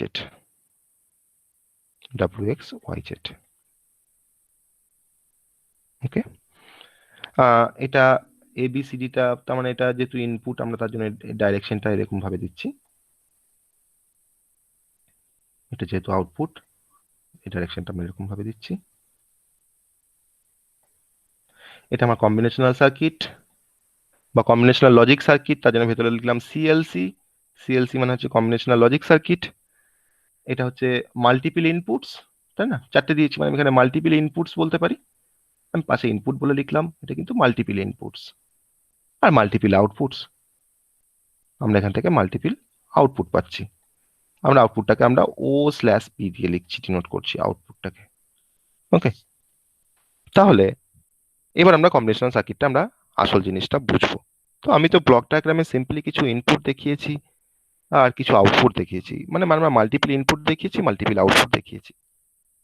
তো কম্বিনেশনাল সার্কিট বেসিক্যালি যখন আমরা ডিফাইন করব কম্বিনেশনাল সার্কিট, তাহলে কম্বিনেশনাল সার্কিট বলার সময় আমরা ব্লক ডায়াগ্রামে স্পষ্ট বুঝতে পারছি যে আমি কিছু ইনপুট দিচ্ছি একটা সার্কিটকে, সেই সার্কিট থেকে আমি কিছু আউটপুট পাচ্ছি। এটা কোনো ফ্যাক্টর না যে আমার যতগুলো ইনপুট হবে ততগুলোই আউটপুট হবে, তার কিন্তু সেটা কিন্তু কোনো ম্যাটার না। তো যাই আমরা যতগুলোই ইনপুট দিই না কেন, আমার নাম্বার অফ ইনপুট যেমন ফিক্সড, আমার কিন্তু নাম্বার অফ আউটপুটটাও ফিক্সড। আমার তো কোনো সময় তো ইনফাইনাইট রেঞ্জের ইনপুট আউটপুট হতে পারে না কোনো সময়। আমার ইনফাইনাইট নাম্বার অফ ইনপুট আছে, আমার ইনফাইনাইট নাম্বার অফ আউটপুট আছে, সেটা কোনোদিন পসিবল না, কোনো কম্বিনেশনাল সার্কিটে সেটা পসিবল না। তো কম্বিনেশনাল সার্কিট হচ্ছে এক ধরনের সার্কিট যেখানে আমরা যে ইনপুটগুলো দিই তার রেসপেক্টে কিন্তু আমরা আউটপুটটা পাই। ওকে, আমরা যে ইনপুটগুলো দিই তার রেসপেক্টে আমরা আউটপুটটা পাই। কথাটার অর্থ হচ্ছে যে কম্বিনেশনাল সার্কিটের আউটপুট সবসময় ডিপেন্ড করে কম্বিনেশনাল সার্কিটের ইনপুটের উপরে। যতক্ষণ না আমরা ইনপুট এখানে প্রোভাইড করব ইনপুট টার্মিনালে, ততক্ষণ পর্যন্ত কিন্তু আমরা কোনো আউটপুট পাবো না। That is the first point. তো output always depends upon the combination of the input. ঠিক আছে, ফার্স্ট পয়েন্ট। তাহলে আমরা তার মানে এখানে আউটপুটে যদি আমরা এখানে কোনো একটা ফাংশন লিখি, আউটপুটের ফাংশন যদি আমরা লিখতে চাই, তাহলে আউটপুটের ফাংশনটা সবসময় কিন্তু আমাকে লিখতে হবে কিন্তু ইনপুটের উপরে। তাহলে এখানে কিন্তু এরকম কোনো ব্যাপার নেই যে আমার আউটপুটটা আমার ইনপুটের উপর ডিপেন্ড করছে ঠিকই, আবার হয়তো প্রিভিয়াস স্টেটের উপর ডিপেন্ড করছে, সেরকম কিন্তু কোনো ব্যাপার না, শুধুমাত্র কিন্তু ইনপুটের উপর ডিপেন্ড করছে আউটপুটটা। তাহলে আমরা আউটপুটে যদি আমরা এখানে একটা এক্সপ্রেশন লিখি, কম্বিনেশনাল সার্কিটের আউটপুটে যদি আমরা এখানে একটা এক্সপ্রেশন লিখি, তাহলে সিম্পলি আমরা আউটপুটের এক্সপ্রেশন লিখতে গেলে আমরা এখানে লিখবো আউটপুটটাকে আমরা ও দিয়ে ডিনোট করছি। ও ইজ ইকুয়াল টু আমরা এখানে লিখতে পারি F of input, F for functions, F of input, F of input লিখলাম। এটাকে মানে একটা ফাংশনের থ্রু দিয়ে বোঝাচ্ছি ব্যাপারটাকে। তাহলে ইনপুটটাকে যে কোনো কম্বিনেশনাল সার্কিটের ইনপুটটাকে সবসময় বলা হয় এক্সাইটেশন। ঠিক আছে, আর আউটপুটটাকে সবসময় কম্বিনেশনাল সার্কিটের যে আউটপুট তাকে সবসময় বলা হয় রেসপন্স। ঠিক আছে, তো আমরা একটা সার্কিটকে আমরা এক্সাইটেশন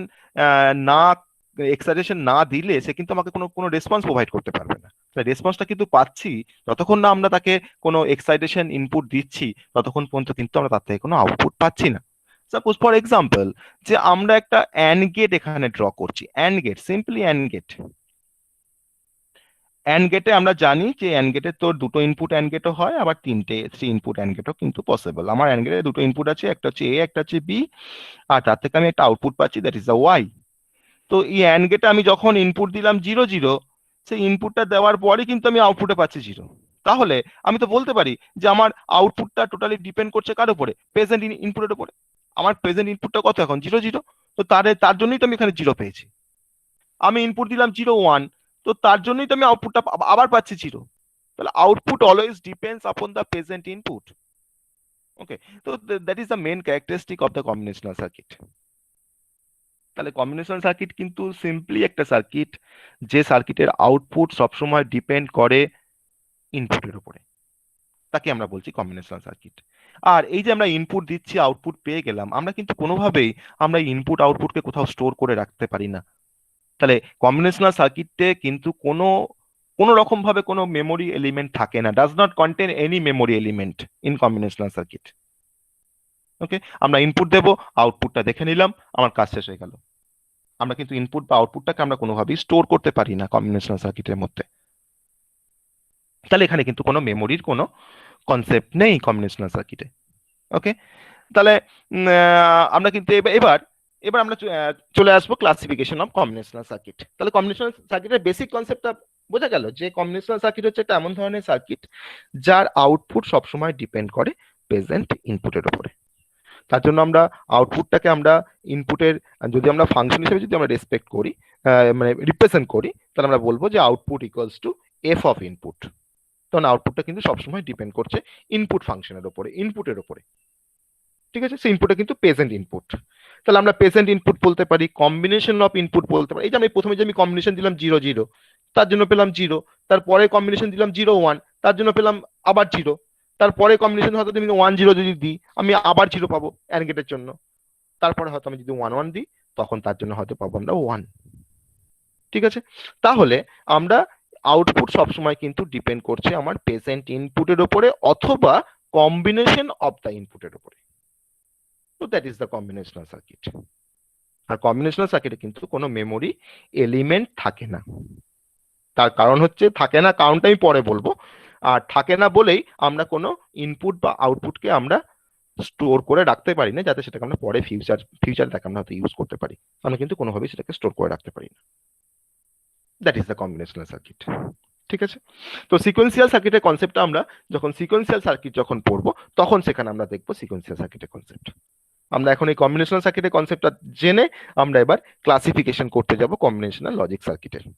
তো কম্বিনেশনাল লজিক সার্কিটের ক্লাসিফিকেশন করতে গেলে প্রথমেই যেটা হচ্ছে যে আমরা কিছু গ্রুপে ভাগ করছি ক্লাসিফিকেশনটাকে। প্রথম গ্রুপটা হচ্ছে অ্যারিথমেটিক গ্রুপ, ঠিক আছে? আমার ফার্স্ট গ্রুপটা হচ্ছে অ্যারিথমেটিক গ্রুপ, সেকেন্ড গ্রুপটা হচ্ছে ডেটা হ্যান্ডলিং গ্রুপ, থার্ড গ্রুপটা হচ্ছে কোড কনভার্টার গ্রুপ, ঠিক আছে? তো এই অ্যারিথমেটিক গ্রুপের মধ্যে আমরা যে সার্কিটগুলোর নাম বলবো, তো সেগুলো কিন্তু সবই হচ্ছে কম্বিনেশনাল লজিক সার্কিটের এক্সাম্পল বা ক্লাসিফিকেশন, ঠিক আছে? কিন্তু আমাকে বলে যে কয়েকটা কম্বিনেশনাল সার্কিটের নাম বলো তো, তো সেটা আমি ক্লাসিফিকেশন গুলোকে বলতে পারি। তাহলে ক্লাসিফিকেশনটা সেটা কিন্তু এক্সাম্পল, ঠিক আছে? তো কম্বিনেশনাল সার্কিটের আমরা প্রথম এক্সাম্পল যেটা দেব আমরা, সেটা হচ্ছে আমাদের প্রথমে হচ্ছে অ্যারিথমেটিক গ্রুপ থেকে আমরা কিছু এক্সাম্পল দেব। সেই এক্সাম্পলের মধ্যে প্রথম যেটা কম্বিনেশনাল সার্কিটের যেটা এক্সাম্পল বা ক্লাসিফিকেশন অ্যারিথমেটিক গ্রুপের, তার নাম হচ্ছে অ্যাডার, ঠিক আছে? প্রথম কম্বিনেশনাল সার্কিটের নাম হচ্ছে অ্যাডার্স বা অ্যাডার। অনেক সময় এসও লেখে অনেকে, এস কেউ অনেকে নাও লেখে। আসবো অ্যাডার্স এর কনসেপ্টে আমরা আসবো। Eder first combinational circuit. Second combinational সার্কিটের নাম হচ্ছে সাবট্রাক্টর। সাবট্রাক্টর অনেকে এস যোগ করা যায়, সাবট্রাক্টর আমরা বলতে পারি এস যোগ করে সাবট্রাক্টর, ওকে? আমি কিন্তু সব কিন্তু অ্যারিথমেটিক গ্রুপের কথা বলছি এগুলো। কেন অ্যারিথমেটিক গ্রুপটা? তারা অ্যারিথমেটিক ক্যালকুলেশন অ্যারিথমেটিক অপারেশনস করতে পারে বলে অ্যারিথমেটিক গ্রুপ বলছি। নেক্সট হচ্ছে মাল্টিপ্লায়ার।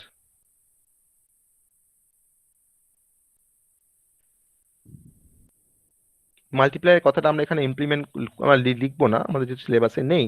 তারপরের যে টাইপটা লিখবো তার নাম হচ্ছে কম্প্যারেটর, যে কম্পেয়ার করতে পারে। প্রত্যেকটা টাইপকে আমরা বা প্রত্যেকটা এক্সাম্পলকে আমরা সেপারেটলি আমরা কিন্তু ডিসকাস করব। কম্প্যারেটরস, ঠিক আছে? এটা কিন্তু অ্যারিথমেটিক গ্রুপের মধ্যে পড়ছে।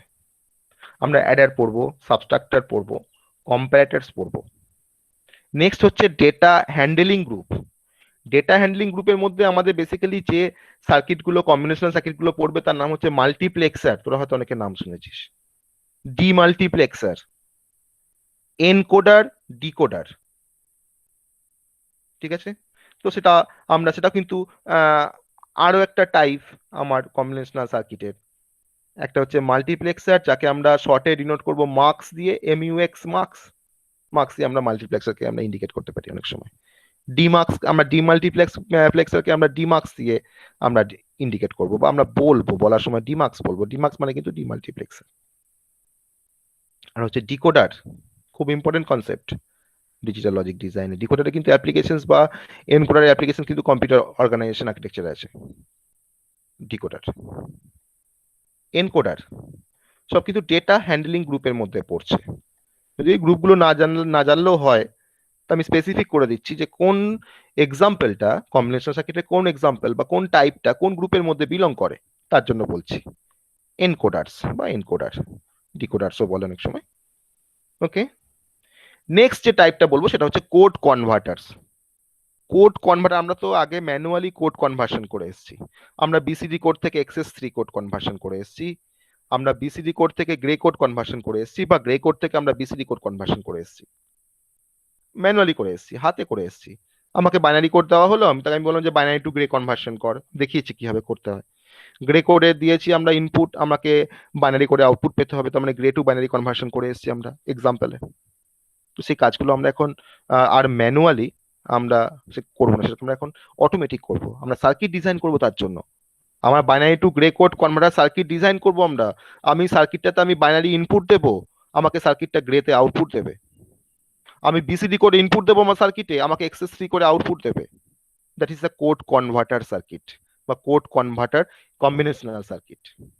সেই কোড কনভার্টার সার্কিটের মধ্যে আমরা BCD to XS3 code conversion and vice versa, আর BCD to gray code conversion and vice versa, আর তার সাথে আমরা 7 segment display, BCD to 7 segment display আমরা কনভার্টার সার্কিট পড়বো, ওকে?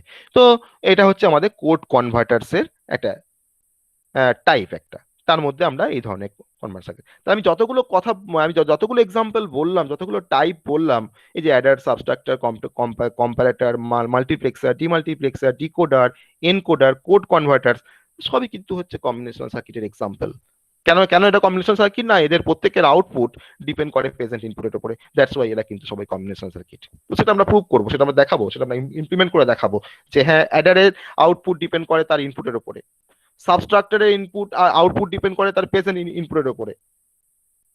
তো সিমিলারলি কম্পারেটর, মাল্টিপ্লেক্সার, ডিমাল্টিপ্লেক্সার সবার। তো তার জন্যই তারা কম্বিনেশন সার্কিট। আর কারোর মধ্যে কিন্তু কোনো মেমোরি এলিমেন্ট নেই, দ্যাটস ওয়াই আমরা কোনো ইনপুট বা আউটপুটকে আমরা কোনোভাবেই আমরা স্টোর করে রাখতে পারি না। ওকে, তো এটা হচ্ছে আমাদের কম্বিনেশনাল সার্কিটের বেসিক ইন্ট্রোডাকশন। আমরা এবার কম্বিনেশনাল সার্কিট আমরা যে টাইপ গুলো বললাম, ফার্স্ট বলেছি অ্যাডার, আমরা প্রথমে এখন স্টাডি করব অ্যাডার স্টাডি করব আমরা ফার্স্ট। আমরা অ্যাডারটাকে ডিজাইন করব, মানে ডিজাইন অফ অ্যাডার্স। ওকে, তো আমরা ফার্স্ট, আমাদের প্রথম টপিক হচ্ছে অ্যাডার, ফার্স্ট কম্বিনেশনাল সার্কিট। আজকে আমরা অ্যাডারটাকে ইন ডিটেলস আমরা পড়বো, অ্যাডারের মধ্যে যা যা আছে না আছে। অ্যাডার পড়লে আজকে আমাদের তারপরে আর কিছু করার টাইম পাবো না আশা করছি। তো আজকে আমরা অ্যাডার কম্বিনেশন সার্কিটটা আমরা প্রথম স্টাডি করব। ফার্স্ট হচ্ছে অ্যাডার। ওকে, তো বেসিক ইন্ট্রোডাকশন সবাই বুঝতে পেরেছিস? কম্বিনেশন সার্কিট কি অ্যাকচুয়ালি সেটা সবাই বুঝতে পেরেছিস? ওকে, ঠিক আছে। তো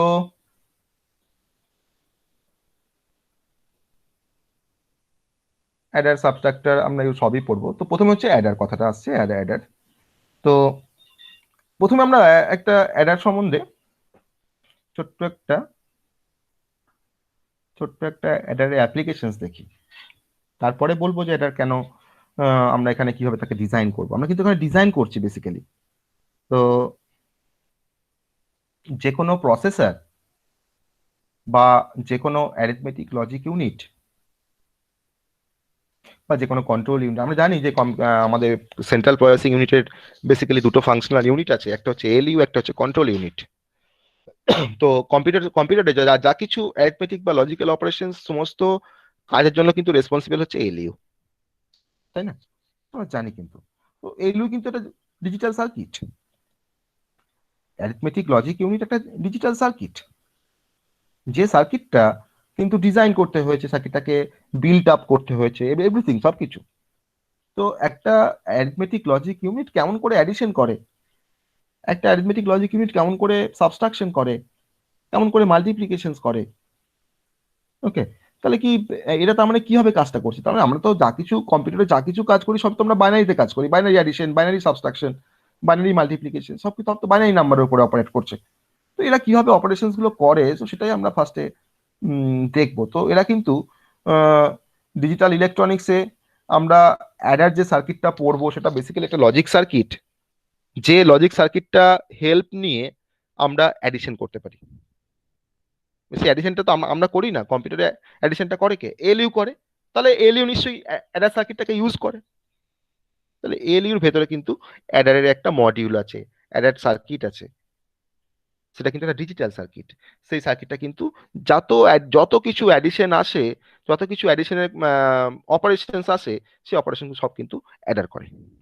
ঠিক আছে, তাহলে আমরা এক কথায় বলতে পারি যে in a digital electronics an adder is a logic circuit, আর একটু ভালোভাবে বললে an adder is a combinational logic circuit that implement addition of numbers.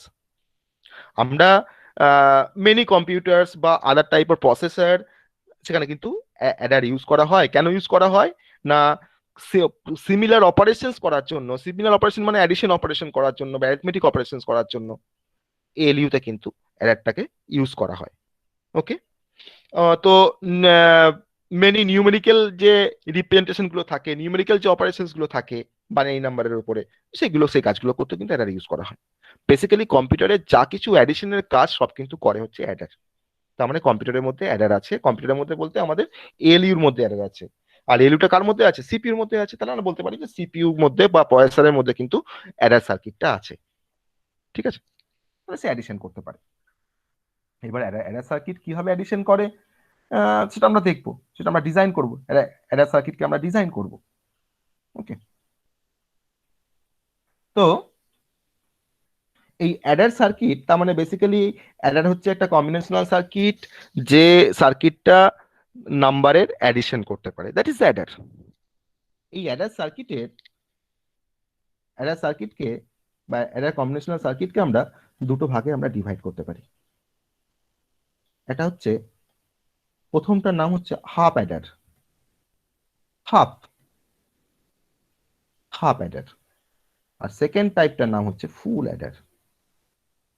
তো there are two different type of adder are available. Number one হচ্ছে half adder আর number two হচ্ছে full adder. তো half ফুল কেন সেটা আমরা বলবো, হাফের নামটা কেন এখানে কেন হাফ অ্যাডার বলেছে, কেন ফুল অ্যাডার বলেছে। তো হাফ অ্যাডার আমরা প্রথমে ডিজাইন করব হাফ অ্যাডার সার্কিট, তারপরে ডিজাইন করব ফুল অ্যাডার সার্কিট। আমরা হাফ অ্যাডারটাকে আমরা সময় এইচ এ ডিনোট করবো আমরা সংক্ষেপে। ওকে, তাহলে অ্যাডার সার্কিট মানেই সেই যোগ করতে পারে। এবার হাফ নামটা কেন আর ফুল নামটা কেন সেটা আমরা এখন ডিসকাস করব। তো হাফ অ্যাডার হচ্ছে একটা অ্যারিথমেটিক কম্বিনেশনাল সার্কিট, যে সার্কিটটা অ্যাড করতে পারে দুটো 1 বিট নাম্বারের মধ্যে। সাপোজ আমার একটা 1 বিট নাম্বার আছে 1, একটা নাম্বার আছে 0। এই 1 এর সাথে 0টাকে আমি অ্যাড করতে পারবো, কিন্তু কার হেল্প নিয়ে? না, হাফ অ্যাডারের হেল্প নিয়ে। আমি 0 দুটো আমার 1 বিট ইনপুট, একটা 0 একটা 1, আমি এর সাথে কিন্তু আমি অ্যাড করতে পারবো হাফ অ্যাডারের সাহায্যে। আমি 1 এর সাথে 1 কিন্তু অ্যাড করবো হাফ অ্যাডারের সাহায্যে। আমি 0 এর সাথে 0 কে কিন্তু অ্যাড করবো আমরা হাফ অ্যাডারের সাহায্যে। তাহলে হাফ অ্যাডার সার্কিট কিন্তু অ্যাড করে দুটো 1 বিট ইনপুটের মধ্যে, দিয়ে যোগটা করে অ্যাডিশনটা করার পরে আমাকে কি দেয়? আমাকে রেজাল্ট দেয়।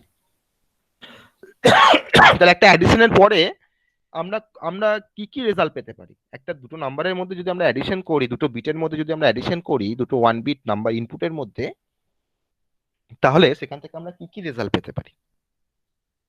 আমরা কি একটা রেজাল্ট পাই না দুটো রেজাল্ট পাই? আমি 1 এর সাথে 0 কে অ্যাড করলাম, তাহলে আমরা এখান থেকে কি রেজাল্ট পাবো? একটা রেজাল্ট পাবো না দুটো রেজাল্ট পাবো, বা কি টাইপের রেজাল্ট পাবো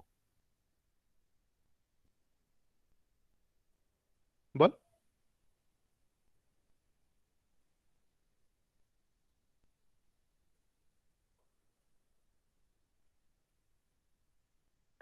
আমরা দুটো 1 বিট নাম্বারের যোগ করে আমরা আউটপুট কটা পাই? আমি 0 সাথে 0 কে অ্যাড করলাম, তো আমরা 0 প্লাস 0 করে আমরা 0 পাচ্ছি, 0 প্লাস 0 করে আমরা 0 পাচ্ছি। তাহলে এই 0টাকে আমরা বলছি সাম। 0 সাথে 1 যোগ করে আমরা 1 পাচ্ছি, এই 1টা হচ্ছে সাম। আবার 1 এর সাথে 0 কে অ্যাড করে আমি কিন্তু 1 পাচ্ছি, এটাও সাম। আর যখন আমরা 1 এর সাথে যখন 1 কে যখন অ্যাড করছি, তখন আমরা সামটা পাচ্ছি 0 আর আমরা ক্যারি পাচ্ছি 1। তার মানে আমরা এখান থেকে ক্লিয়ার যে দুটো নাম্বারের মধ্যে যদি আমরা অ্যাড করি, তাহলে আমরা দুটো রেজাল্ট পাই, একটা সাম পাই, একটা ক্যারি পাই। এটাই আমার কোশ্চেন ছিল, যে আমরা দুটো 1 বিট নাম্বারে যোগ করে আমরা কতগুলো রেজাল্ট পাই? আমরা দুটো রেজাল্ট পাই, একটা হচ্ছে সাম পাই, একটা হচ্ছে ক্যারি পাই। ওকে, একটা সাম আর একটা হচ্ছে ক্যারি। তো এবার তাহলে আমাদের হাফ অ্যাডার সার্কিট আমরা কেন ব্যবহার করব? মানে মানে why is it call a half adder? না, হাফ অ্যাডার সার্কিট দুটো সিঙ্গেল বিটকে অ্যাড করতে হেল্প করে, যেখানে কিন্তু ও সবসময় ক্যারিটাকে কিন্তু ইগনোর করার চেষ্টা করে। যদি ক্যারি জেনারেট হয় কোনো ক্ষেত্রে, সেটা কিন্তু ইগনোর করার চেষ্টা করে। ঠিক আছে, এবার যদি হয়তো এমন কোনো কন্ডিশনস আসে যে হয়তো আমার নাম্বার অফ বিট হয়তো তো দুটো বিট নেই, দুটো বিটের মধ্যে আমাকে যোগ করতে হচ্ছে না, আমাকে হয়তো মোর দেন 2 বিটের মধ্যে যোগ করতে হচ্ছে, আমার ধরনের 3টে বিট আছে, আমার ধরনের ক্যারি এসছে। কারণ আমরা যখন নর্মালি যখন কোনো ডেসিমেল নাম্বারে যখন আমরা অ্যাডিশন করি, তখন কিন্তু আমাদের এরকম একটা টার্গেট থাকে। সাপোজ ধরুন আমি একটা ডেসিমেল নাম্বারে অ্যাড করছি এরকম, আমি ধরেন একটা ডেসিমেল নাম্বারে অ্যাড করছি সাপোজ 56 আর 95। তো ডেসিমেল নাম্বার আমরা তো এরকম অ্যাডিশন করে আমরা হ্যাবিচুয়েটেড, যে 5 + 6 দ্যাট ইকুয়ালস টু 11। 11 এর 1টা বসলো, আর 1টা কি থাকলো? 1টা আমার হাতে থাকলো, হাতে 1 আছে। সেই হাতে 1 যেটা আছে, তা আমি তো 5 + 9 করে 14 পাই, 14 এর সাথে আমি সেই 1টা যোগ করে কিন্তু 15 বসাই এখানে, তাই না? তাহলে আমি যে স্যার আমার কলটা ডিসকানেক্ট হয়ে গিয়েছিল, একবার বলবেন? তুই কত ছিলি সেটা আমি কি করে বুঝবো? কখন কেটে গেছিস, কখন কেটেছে তোর? স্যার অ্যাডারের ক্লাসিফিকেশন অবধি ছিল। হ্যাঁ, ক্লাসিফিকেশনের পরে আমরা জাস্ট অ্যাডিশনটা বলছি যে দুটো নাম্বারের অ্যাডিশন, দুটো 1 বিট নাম্বারে যদি আমরা অ্যাডিশন করি তাহলে আমরা কি কি রেজাল্ট পাই। আমরা বললাম যে দুটো রেজাল্ট পাই, আমরা একটা সাম পাই, একটা ক্যারি পাই। যদি সেটা হাফ অ্যাডার হয় তাহলে সেক্ষেত্রে ক্যারিটাকে ইগনোর করা হয়, ঠিক আছে। সেটাই আমি ওটাই বললাম। আর সিম্পলি আমরা অ্যাডিশন যেভাবে করি সেটা আমরা দেখলাম যে 0+0 করে 0, 0+1 করে 1, 1+0 করে 1, আর 1+1 করে 0 পাই সাম, আর 1 পাই ক্যারি। সেটাই বলছিলাম। তারপর আমরা ডেসিমাল অ্যাডিশন দেখাচ্ছিলাম যে আমার সবসময় দুটো নাম্বারের যোগ করলে প্রথম নাম্বারটা যোগ করার পরে আমরা যেটা পাই সেই নাম্বারটা আমরা কিন্তু সামটাকে বসাই, দিয়ে ক্যারিটাকে কিন্তু আমরা হাতে রাখি, সেই ক্যারির সাথে কিন্তু আমরা নেক্সট নাম্বারটাকে আবার অ্যাড করি, দিয়ে আমরা ফাইনাল রেজাল্টটা পাই। তো এই ধরনের যদি আমাকে কাজ করতে হয় যে আমাকে পরের বারে ক্যারিটাকে আমাকে নেক্সট নাম্বারের সাথে অ্যাড করে আমাকে রেজাল্টটা লিখতে হবে, তবেই তো আমার অ্যাডিশনটা কমপ্লিট হবে। তাহলে এই ধরনের অ্যাডিশন করতে গেলে তো আমাদের তখন 3টে বিটের প্রয়োজন পড়ে যাচ্ছে, তখন 3 বিটের অ্যাডিশন করতে হচ্ছে। তো এরকম 3 বিটের অ্যাডিশন করার জন্য কিন্তু সেই কাজটা কিন্তু আবার হাফ অ্যাডার করতে পারবে না। সেই কাজটা করার জন্য আমাকে তখন ইউজ করতে হবে ফুল অ্যাডার। তাহলে দুটো বিটের মধ্যে অ্যাডিশন করতে গেলে আমার ইউজ করা হয় হাফ অ্যাডার, তার জন্য নামটা কিন্তু হাফ। আর 3টে বিটের মধ্যে অ্যাডিশন করার জন্য কিন্তু আমাকে ইউজ করতে হবে ফুল অ্যাডার। তো দুটো বিট তো আমার ইনপুট, আর 3টে বিট মানে থার্ড বিট মানে কোনটা, থার্ড বিটে কিন্তু আমাদের আগের নাম্বারটা থেকে যেটা ক্যারি এসছে সেই নাম্বারটা, মানে হচ্ছে এই 1টা আমার, এটা একটা বিট, এটা একটা বিট, আর এই 1টা হচ্ছে আমার প্রিভিয়াস নাম্বার থেকে ক্যারি এসছে সেই একটা বিট। তার মানে এটা কিন্তু আমার ক্যারি ইন, এই ক্যারিটা কিন্তু আমার ইন হচ্ছে এখানে। আর এর থেকে যে যোগটা করে আমি পাবো, তার মানে তার সামটা কত পেলাম না 5 পেলাম, সামটা হচ্ছে 5, আর এই 1টা কিন্তু হচ্ছে ক্যারি আউট বা ক্যারি, ফাইনাল ক্যারি। সেটা আমরা দেখাবো, আমরা এক্সাম্পলে দেখাবো আমরা এখানে অ্যাডারের মধ্যে। তাহলে আমরা এখান থেকে যেটা বুঝতে পারলাম সেটা হচ্ছে যে হাফ অ্যাডার দুটো বিটের মধ্যে অ্যাডিশন করতে পারে, আর ফুল অ্যাডার কিন্তু 3টে বিটের মধ্যে অ্যাডিশন করতে পারে। তো আমরা প্রথমে যে অ্যাডারটা এখন ডিজাইন করতে যাচ্ছি সেটা হচ্ছে কিন্তু হাফ অ্যাডার ডিজাইন করতে যাচ্ছি। ফার্স্ট আমরা ডিজাইন করবো কিন্তু হাফ অ্যাডার। তাহলে হাফ অ্যাডার সার্কিটে কতগুলো ইনপুট কতগুলো আউটপুট, একটা হাফ অ্যাডার সার্কিটে কটা ইনপুট কটা আউটপুট বল।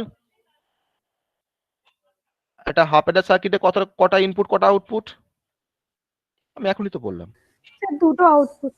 দুটো আউটপুট, আর ইনপুট কটা সেম একটা বল। দুটোই তো ইনপুট, আমি তাই তো বললাম দুটো বিটের মধ্যে যে অ্যাড করতে পারে। তাহলে আমি কি বললাম যে হাফ অ্যাডার সার্কিট দুটো বিটের মধ্যে অ্যাড করে, আর ফুল অ্যাডার সার্কিট 3টে বিটের মধ্যে অ্যাড করবে। তাহলে আমার ইনপুট দুটো আউটপুট দুটো। তো ইনপুটটা আমি নাম দিলাম এ আর বি, আর আউটপুটটা হচ্ছে একটা আউটপুটকে বললাম সাম, আর একটা আউটপুটকে কি বললাম ক্যারি, সি ফর ক্যারি। তো that is the block diagram of A half Eder.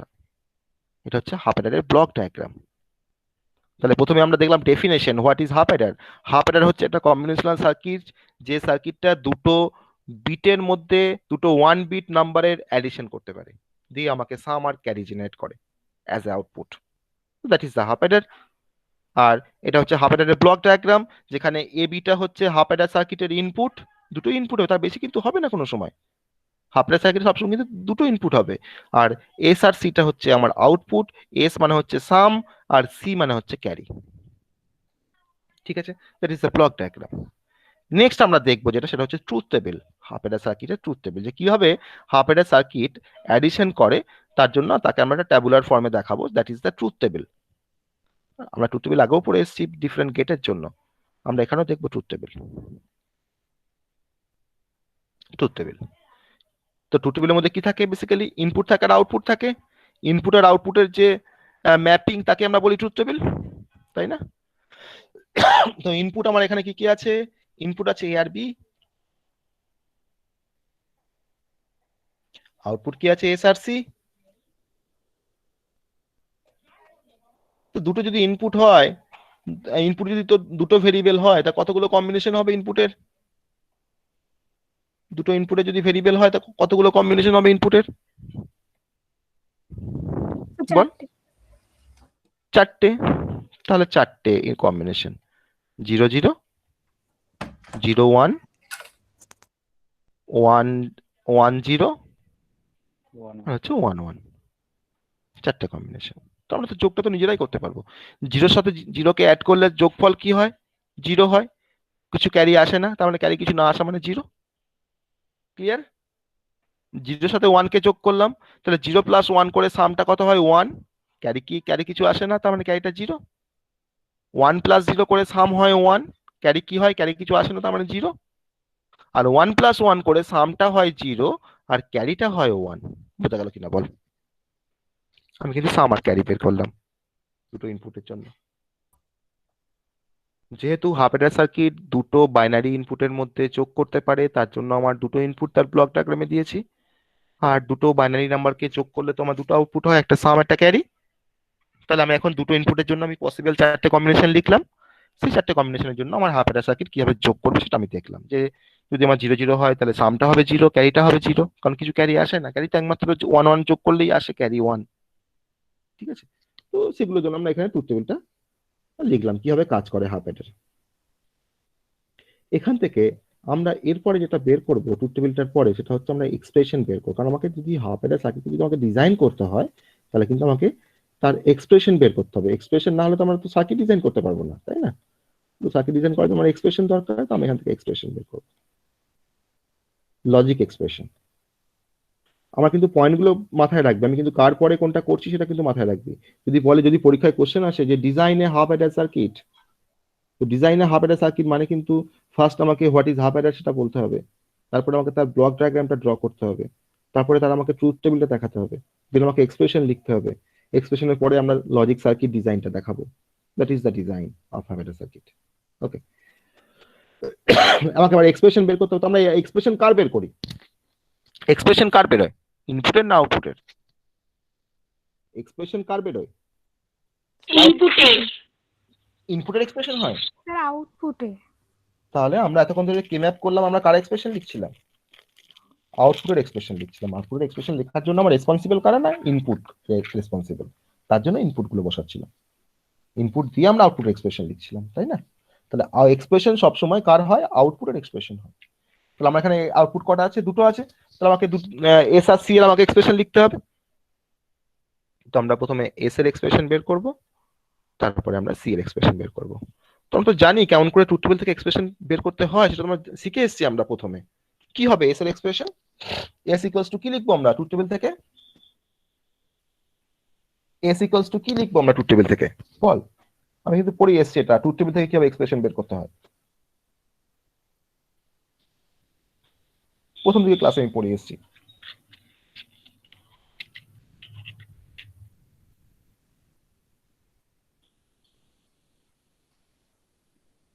বল, এত সময় লাগছে কেন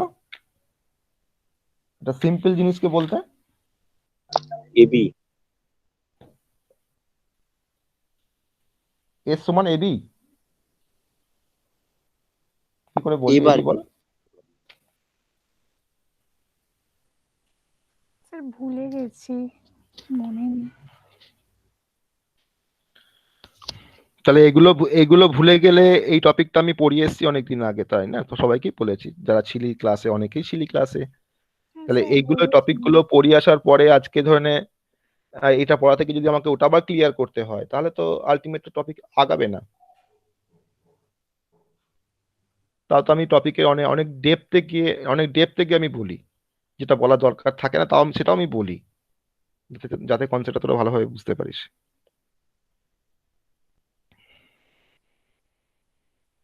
তোদের কোনোদিন ক্লাসের টাইমিং এ যদি একটু উল্টো পাল্টা হচ্ছে, তাহলে তোদের সমস্যা হচ্ছে। তাহলে আমাদের পড়া থেকে কিন্তু এগুলো তো আমাদের খুব সমস্যা হয়।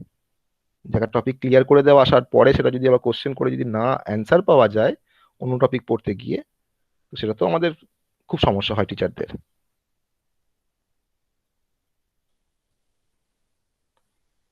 তাই না? প্রিভিয়াস কনসেপ্টগুলো তো বাড়িতে দেখতে হবে। তো এটা মানে খুবই ইজি সাবজেক্ট, একটা ইজি কনসেপ্ট যে আমরা ট্রুথ টেবিল থেকে কি করে এক্সপ্রেশন বের করি। আমি কতবার সেটাকে দিয়ে এক্সপ্রেশন বের করিয়ে তার সার্কিট ডিজাইন করিয়েছি।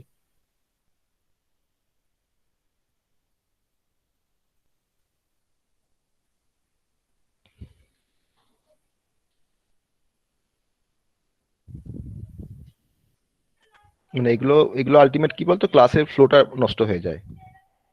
ক্লাসটা যে স্পিডে আগাবে সেই স্পিডের ফ্লোটা, সেখানে তোদেরকেও পার্টিসিপেট করতে হবে প্রতিটা জায়গাতে। তার সাথে আমাকেও তো হেল্প করতে হবে না, এই জায়গাগুলো যদি আমাকে আবার ক্লিয়ার করতে হয়, আবার তো সেই আবার প্রিভিয়াস কনসেপ্ট আমাকে বলতে হবে।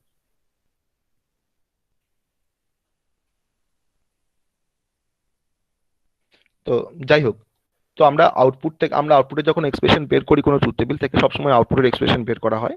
তো এখানে আউটপুট তো দুটো আছে, একটা এস একটা সি। তো আমরা প্রথমেই দেখবো যে আমার আউটপুট কোনগুলো 1 হয়েছে, সেই 1টার জন্য রেসপন্সিবল কোন ইনপুট গুলো। আমি এটা বলেছি, বারবার বলেছি, দেখ তোকে মনে পড়বে। তো এখানে দেখ দুটো ইনপুট আমার দুটো আউটপুট 1 আছে, এইটা 1 আছে আর এই আউটপুটটা 1 হয়েছে এস এর। আমি এস এর এক্সপ্রেশন বের করতে যাচ্ছি। তাহলে এই প্রথম 1টার জন্য রেসপন্সিবল কে? এ এর 0 আর বি এর 1। তাহলে এর 0 বি এর 1 মানে হচ্ছে এ বার বি। এটা এ বার বি কে আমাকে একজন বললো, সেটা সে ঠিক বলেছে। তাহলে প্রথম আমি এস এর প্রথম 1টা, এস এর আউটপুট 1 হওয়ার জন্য প্রথম রেসপন্সিবল হচ্ছে এ বার বি, কারণ এর মান 0 আর বি এর মান 1, এ বার বি প্লাস। সেকেন্ডে আমার আরেকটা 1 হয়েছে এসটা, সেটার জন্য রেসপন্সিবল কে? এ এর ভ্যালু 1 আর বি এর ভ্যালু 0, তাহলে এ বি বার। তো আমি এখান থেকে পাচ্ছি এ বি বার। এই তো হয়ে গেল এক্সপ্রেশন, আউটপুট এক্সপ্রেশন এ বি বার। আবার আমি সি বের করতে যাচ্ছি, সিটা হচ্ছে আরেকটা আউটপুট, তার এক্সপ্রেশন বের করতে। তাহলে সি আউটপুটটা কোথায় 1 হয়েছে? লাস্টে গিয়ে 1 হয়েছে। সেই 1টার জন্য রেসপন্সিবল কে? না এর 1 আর বি এর 1, তাহলে এ বি। তাহলে C is equal to A B. এটা কি খুব খুব কঠিন না? এটাকে মনে রাখাটা খুব কষ্টকর ছিল। এই তো এক্সপ্রেশন বেরিয়ে গেল।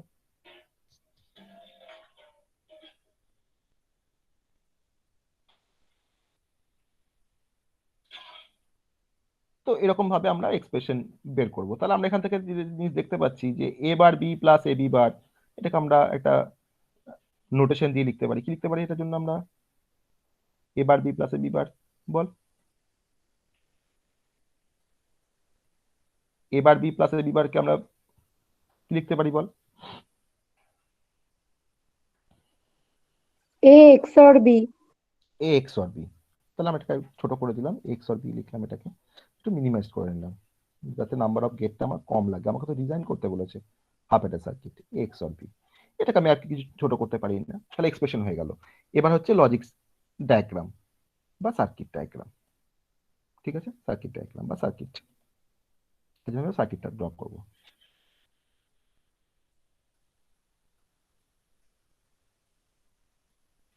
এটা আমার এর লাইন, স্পেসটা কম, আমি এই জন্য এর মধ্যেই দেখাচ্ছি। এটা আমার এর লাইন আছে,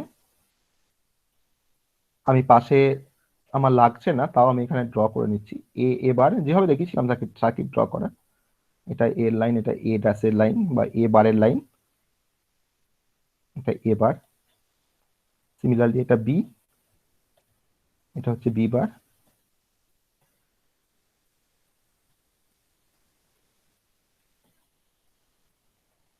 আমি প্রথমে এসটাকে ড্র করবো, তারপর সিটাকে ড্র করবো, কিন্তু একটা সার্কিটের ভেতরেই।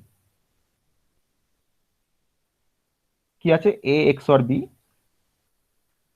তাহলে এটা আমার এ ইনপুট, এটা আমার বি ইনপুট, আর এই পাশের কমপ্লিমেন্ট এটা হচ্ছে এ বার, এটা হচ্ছে বি বার। আমি জানি সেটা সবাই। এ আর বি এর এক্স অর আছে, তাহলে এ ইনপুট আর বি ইনপুটটাকে আমরা ইয়ে করলাম, তাকে আমরা এক্স অর গেটে ঢোকালাম। এক্স অর গেট থেকে যে আউটপুটটা পাচ্ছি that is equivalent to S. ঠিক আছে, আর সি এর কি পাচ্ছি? C is equal to A B আছে, তাহলে এ ইনপুট আর বি ইনপুট, এ বি আছে মানে অ্যান্ড গেট ঢোকালাম, যেটা পাচ্ছি সেটা হচ্ছে সি। ঠিক আছে, তাহলে আমার লজিক ডায়াগ্রামটা কমপ্লিট হয়ে গেল। তাহলে আউটপুট এক্সপ্রেশন যদি আমি না বের করতাম তাহলে তো আমরা এটা করতে পারতাম না, সার্কিট ডায়াগ্রামটা কোনোভাবেই করতে পারতাম না। এবার আমরা এই সার্কিটে আমরা টেস্ট করে দেখবো যে আমার এই কাজগুলো হচ্ছে কিনা। আমার এই 1 1 ইনপুট দিলে আমার এসটা 0 আর সিটা 1 আসছে কিনা আমরা সেটা চেক করব। কারণ সার্কিট ডায়াগ্রাম আমাকে ড্র করেছি, আমার তো ইনপুট দিলে হয়তো আউটপুটটা অন্য আসছে, ভুল আসছে, তাহলে তো হবে না। আমাকে সার্কিটটা তো আমরা কাজ করতে হবে ঠিকঠাক সমস্ত ইনপুট কম্বিনেশনের জন্য, তার জন্য তো সার্কিটটাকে আমরা ড্র করেছি। তো এবার আমরা ইনপুটটা দিয়ে আমরা চেক করব, একটা কম্বিনেশন আমরা চেক করে দেখবো যে আমার এই আউটপুটটা আসছে কিনা। চল দেখি আসছে কিনা। আমি ইনপুট অ্যাপ্লাই করেছি 1 1, আমি এটা হচ্ছে 1, বিটা হচ্ছে 1। আমার তার মানে 1 ইনপুটটা এখানে ঢুকছে, এই বি এর ইনপুট 1টাও এখানে ঢুকছে, দুটো 1 এক্সরে ঢুকছে। তাহলে এক্সর গেটে যদি দুটো ইনপুট 1 হয় তাহলে আউটপুটটা কি হয় বল, এক্সঅর গেট ফলো কর। 0। 0, কারণ সেম আমি বলেছিলাম এক্সঅর গেটে কি করে ট্রুথ টেবিল মনে রাখবো, সেম ইনপুট হলে আউটপুট 0 হয় আর ডিফারেন্ট ইনপুট হলে আউটপুটটা 1 হয়। তো আমার কিন্তু ইনপুটটা এখন সেম। তো যদি আমরা ট্রুথ টেবিলটা ফলো করি এক্সঅর গেটের, আমরা ওখানে দেখতে পাবো যে যদি দুটো ইনপুট 1 1 হয় এক্সঅর গেটে, তাহলে আউটপুটটা হয় কিন্তু 0, কারণ সেম ইনপুট হলে আউটপুটটা হয় 0। তাহলে দ্যাটস ওয়াই আমরা এখান থেকে আউটপুট পাবো, এসটা পাবো 0।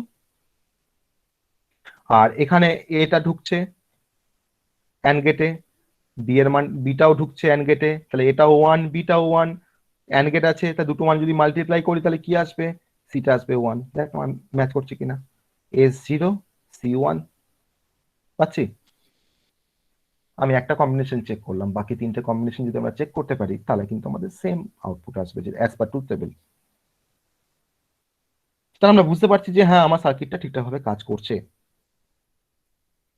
তাহলে এতক্ষণে আমরা কিন্তু ডিজাইনটা কমপ্লিট করতে পারলাম। এটা কিন্তু design of A half adder circuit, যেরকম ভাবে আমরা একটা হাফ অ্যাডার সার্কিটকে আমরা ডিজাইন করতে পারি।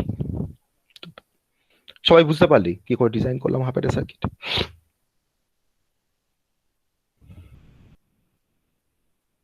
সবার কাছে ক্লিয়ার? হ্যাঁ স্যার। নেক্সট হচ্ছে application of the half adder circuit. Okay, applications. First applications, the ALU of a computer uses half adder. এটা আমরা আগেই বলছিলাম কেন ইউজ করে, to compute the binary addition operation on 2 bits. দুটো বিটের যখন বাইনারি অপারেশন করতে হয়, বাইনারি অ্যাডিশন অপারেশন করা হয়, তখন কিন্তু LU half adder circuit use করে। তাহলে আমাদের প্রত্যেকটা পয়সারের মধ্যে কিন্তু হাফ অ্যাডার সার্কিট আছে। Okay, this is the first applications. এরপরে আমি যে অ্যাপ্লিকেশনস গুলো বলবো সেটা হচ্ছে, এরপরে হচ্ছে অ্যাডারের কিছু আপার ভার্সন, যেমন সে নামগুলো হয়তো আমরা এর পরে শুনবো, যেমন ধরনের হয়তো ক্যারি রিপল ক্যারি অ্যাডার, ফুল অ্যাডার সার্কিটের নামটা আমরা অলরেডি শুনেছি। আর হাফ অ্যাডার সার্কিট আরেকটা যেটা মেন জায়গাতে ইউজ হয় সেটা হচ্ছে যে to make a full adder circuit. একটা ফুল অ্যাডার সার্কিটকে তৈরি করার জন্য কিন্তু হাফ অ্যাডার দিয়ে ফুল অ্যাডার সার্কিট তৈরি করা যায়। কারণ ফুল অ্যাডার সার্কিটে তো 3টে ইনপুটের প্রয়োজন পড়ে। আমরা একটা কি দেখলাম যে আমার দুটো ইনপুট তো আছেই, তার সাথে আগের বারে যোগ করে যে ক্যারিটা আসছে সেই ক্যারিটাও কিন্তু আমার এখানে ইনপুটের সঙ্গে যোগ হচ্ছে, দিয়ে 3টে ইনপুট হচ্ছে। সেই 3টে ইনপুটের মধ্যে যোগ করতে কিন্তু ইউজ করা হয় ফুল অ্যাডার সার্কিট। তাহলে ফুল অ্যাডার সার্কিট কিন্তু কনস্ট্রাক্ট করা হয় হাফ অ্যাডার সার্কিট থেকে, যেটা একটা অ্যাপ্লিকেশন হাফ অ্যাডার সার্কিটে। এছাড়াও repeal carry Eder circuit design করতে আমরা হাফ অ্যাডার সার্কিটকে ব্যবহার করতে পারি। প্যারালাল অ্যাডার সার্কিটকে ইমপ্লিমেন্ট করতে আমরা হাফ অ্যাডার সার্কিট ইউজ করতে পারি। এই যে রিপিল ক্যারি অ্যাডার বলছি বা প্যারালাল অ্যাডার সার্কিট বলছি, এটা আমরা এর পরে ডিসকাস করব অ্যাডার সার্কিট পড়ে নেওয়ার পরে। এটা তার আপার ভার্সন, অ্যাডারের আপার ভার্সন। ওকে, তবে মেন অ্যাপ্লিকেশনস হচ্ছে যে এলইউ আর কম্পিউটারের যে এলইউ আছে সেটা কিন্তু হাফ অ্যাডার সার্কিট ব্যবহার করে। কেন ব্যবহার করে না, বাইনারি অ্যাডিশন করার জন্য দুটো বিটের উপরে। তাহলে হাফ অ্যাডার সার্কিট কিন্তু দুটো বিটের মধ্যে অ্যাডিশন করতে পারে, সে কিন্তু 3টে বিটের মধ্যে অ্যাডিশন করতে পারে না। আর 3টে বিটের মধ্যে অ্যাডিশন করতে গেলে আমাকে যে সার্কিটটা ইউজ করতে হবে তার নাম হচ্ছে ফুল অ্যাডার সার্কিট। ঠিক আছে, তো এই যে তোর 3টে বিটের মধ্যে যে অ্যাড করতে পারে না হাফ অ্যাডার সার্কিট, এটা কিন্তু হাফ অ্যাডার সার্কিট একটা লিমিটেশন। ওকে, এ কিন্তু বেসিক্যালি দুটো ডিজিটের মধ্যে অ্যাড করতে পারছে বা দুটো বিটের মধ্যে অ্যাড করতে পারছে। এটা কিন্তু 3টে বিটের মধ্যে অ্যাড করতে পারে না হাফ অ্যাডার সার্কিট। এটা কিন্তু হাফ অ্যাডার সার্কিটের একটা লিমিটেশনস। তো এই প্রবলেমটা বা এই লিমিটেশনটাকে রিজলভ করার জন্য কিন্তু ফুল অ্যাডার সার্কিট দরকার পড়ে। তো এরপরে তার জন্য আমরা যে সার্কিটটাকে আমরা ডিজাইন করব নেক্সট সার্কিট, সেটা হচ্ছে full adder circuit, design of a full adder circuit. Okay, তো কেন ফুল অ্যাডার সার্কিটের কনসেপ্টটা আসলো সেটা ক্লিয়ার সবার কাছে, যে হাফ অ্যাডার সার্কিট দিয়ে আমরা দুটো বিটের মধ্যে অ্যাড করতে পারছি। তো সেখানে আমাকে ক্যারি আসলো, ক্যারিটাকে আমাকে কিন্তু ইগনোর করতে হচ্ছে, যেহেতু আমি 3 বিটের অ্যাডিশন করতে পারি না হাফ অ্যাডার সার্কিট দিয়ে, যেটা একটা লিমিটেশন হাফ অ্যাডার সার্কিটে। তো সেই লিমিটেশনটাকে ফুলফিল করার জন্য বা সেটাকে রিজলভ করার জন্য প্রবলেমটাকে, আমরা কিন্তু ফুল অ্যাডার সার্কিটটাকে আমরা ডিজাইন করব বা সেটা আমার দরকার পড়বে বা সেটা দ্যাট ইজ রিকোয়ার্ড। ওকে, তো আমার নেক্সট টপিক হচ্ছে full adder circuit, design of a full adder circuit. Full adder circuit first হচ্ছে block diagram. This is the block diagram of a full adder circuit. Input থাকবে 3টে, output থাকবে দুটো, একটা S আর একটা সি। সি মানে কিন্তু এটা বেসিক্যালি সি আউট, মানে ক্যারি আউট। আর ইনপুট হচ্ছে তোর এ, বি, আর এটাকে আমি সি ইন বলছি। সি ইন মানে হচ্ছে প্রিভিয়াস ক্যারি, এটা হচ্ছে প্রিভিয়াস ক্যারি। ঠিক আছে, তাহলে এটা ইনপুট, এটা output. That is the full adder circuit F A. ঠিক আছে, that is the block diagram of a full adder circuit. তাহলে full adder circuit has three input, A B and C. C in, সিটাকে C বলবো না, C in বলবো। আর full adder circuit basically কি করে না, which add the three input numbers and generate a carry and as well as sum. Okay, এবার ফুল Eder সার্কিটে আমরা তো ব্লক ডায়াগ্রাম দেখলাম। ব্লক ডায়াগ্রাম দেখার পরে যেটা আমরা দেখবো সেটা হচ্ছে ট্রুথ টেবিল। মোস্ট ভাইটাল সেটা হচ্ছে ট্রুথ টেবিল, টিটি। ইনপুট আমরা তিনটে ইনপুট আছে, এ বি আর সি ইন।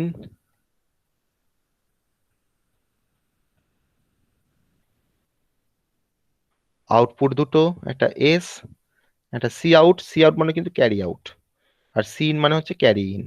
এটাকে আমরা অন্য নামও দিতে পারতাম। সি, আমি এখানে হয়তো এ বি সি ইন না করে আমি এখানে এ বি সি করতে পারতাম, এখানে সি আউট করতে পারতাম, সেটাও ভ্যালিড। ঠিক আছে, তো তিনটে input, possible input number of input হচ্ছে 3। তাহলে so possible number of combination equals to 8। তো আমাদের এখানে 8টা কম্বিনেশন হবে। এটা আমার ইনপুট, এটা আমার আউটপুট, 8টা কম্বিনেশন হবে। 8টা কম্বিনেশন আমরা লিখে ফেলি এখানে। 8টা কম্বিনেশন 0 0 0 0 0 1 0 1 0 0 1 1 1 0 0 1 0 1 1 1 0 আর হচ্ছে 1 1 1। 8 নাম্বার অফ কম্বিনেশন ফার্স্ট আমরা লিখে ফেললাম।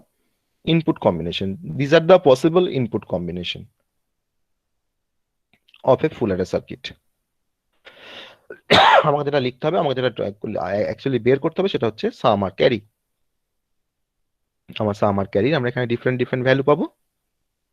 তো কি ভ্যালু পাই সেটা আমরা দেখবো সাম আর ক্যারির জন্য। আমি এটাকে সেপারেট করে নিচ্ছি লাইনগুলোকে, যাতে একটার সাথে একটা আমরা না গুলিয়ে ফেলি।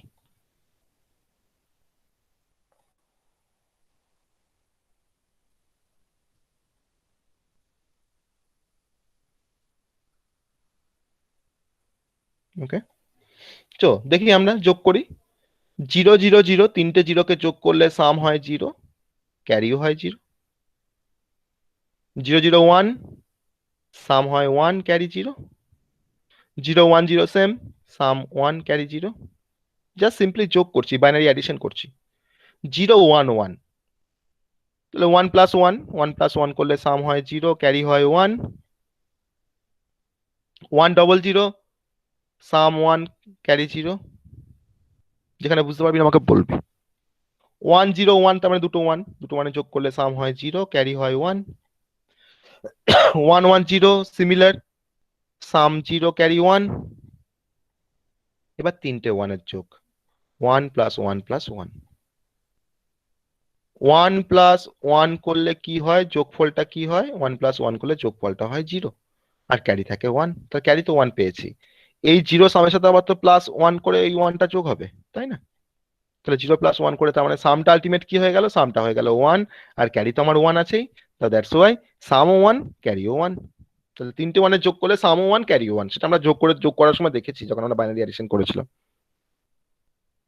তো ট্রুথ টেবিলটা সবাই বুঝতে পেরেছিস? যোগ করে সাম আর ক্যারিটাকে বসাচ্ছি। সবার কাছে ক্লিয়ার ট্রুথ টেবিলটা? হ্যাঁ স্যার। সবার কাছে ক্লিয়ার ট্রুথ টেবিলটা? ঠিক আছে, আমার ট্রুথ হ্যাঁ টেবিলের স্যার। পর আমরা নেক্সট যেটা করবো সেটা হচ্ছে আমরা এক্সপ্রেশন বের করবো। কারণ এক্সপ্রেশন না বের করলে আমরা তো সার্কিট ডায়াগ্রাম করতে পারবো না। তো আমাকে next we have to implement the expression or find out the expression. Sorry, implement বলছি আমরা, find out. We have to find out the logic expression from the truth table. Okay, তো আমরা জানি কি করে আমরা এক্সপ্রেশন বের করব ট্রুথ টেবিল থেকে, খুব সহজেই সেটা আমরা করতে পারি। তো আমরা সামের একটা এক্সপ্রেশন পাবো আর ক্যারির একটা এক্সপ্রেশন পাবো, মানে সি আউটের একটা এক্সপ্রেশন পাবো। সামের এক্সপ্রেশন কি কি পাবো বলে ফেল কেউ একজন। সাম সমান কি লিখবো বল? সাম সমান কি লিখবো বল? আমি এখানে সি ইনটাকে ইনটাকে অমিট করে দিচ্ছি যাতে আমার এক্সপ্রেশনের সুবিধার জন্য, ঠিক আছে? তোরা যখন পরীক্ষায় করবি তখন এটা লিখবি। ইনটাকে মুছে দিলাম, এখানে যেমন সি আউট আছে সি আউট থাক, তাহলে আমার এখানে এক্সপ্রেশনটা সুবিধা হবে। ঠিক আছে, বোঝা গেল? আমি এখানে এক্সপ্রেশন লেখার সময় এটাকে অমিট করে দিলাম, দিয়ে এক্সপ্রেশনটা লিখবো। বল সামের এক্সপ্রেশন বল, সামের এক্সপ্রেশন বল। A bar B bar C I হ্যাঁ, A bar B bar C plus A bar B C bar plus A bar B C bar plus plus A B bar C bar A B bar C bar. বাকিটা বুঝতে পারছিস তো কিভাবে বলছে? Plus তারপর এ B C ABC. আমার যে output গুলো 1 পেয়েছি এস এর যে আউটপুট গুলো 1, সেই 1 এর জন্য কোন ইনপুট কম্বিনেশন গুলো রেসপন্সিবল, সেই ইনপুট কম্বিনেশন গুলোকে নিয়ে আমি তার মিন টার্মটা জাস্ট বললাম, আমি জাস্ট মিন টার্মটা বললাম এখানে, তাই না? তাহলে এসটাকে আমরা এখানে দেখ, এসটাকে কি আমরা এরকম ভাবে লিখতে পারি না সহজে? দেখ এসটাকে আমরা এরকম ভাবে লিখতে পারি তো, সামেশন অফ এম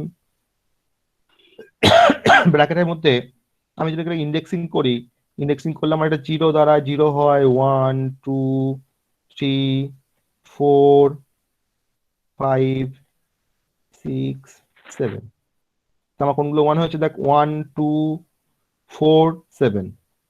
বল ঠিক লিখতে পারি কিনা? 1 2 4 7 লিখতে পারি তো? যেটা ও বললো এক্সপ্রেশনটা, সেটাকে আমি তো তলায় তো এরকম ভাবে লিখতে পারি শর্টে। একই ব্যাপার তো, মিন টার্মের সাম অফ, তাই না? মিন টার্মের সাম, তার জন্য সামেশন নিয়েছি। আর 1 মানি তো এবার বি বার সি। 1, এই যে 1 কথাটা লিখেছি, 1টার বাইনারি করলে তো 0 0 1 হয়। 1 মানে তো 0 0 1, তো সেটা কার ভ্যালু? এবিসি এর ভ্যালু। তাহলে এবিসি এর ভ্যালু যদি তোর 1 0 0 1 হয়, তাহলে তো এবার বি বার সি, তাই তো লিখেছি এখানে, তাই তো আছে।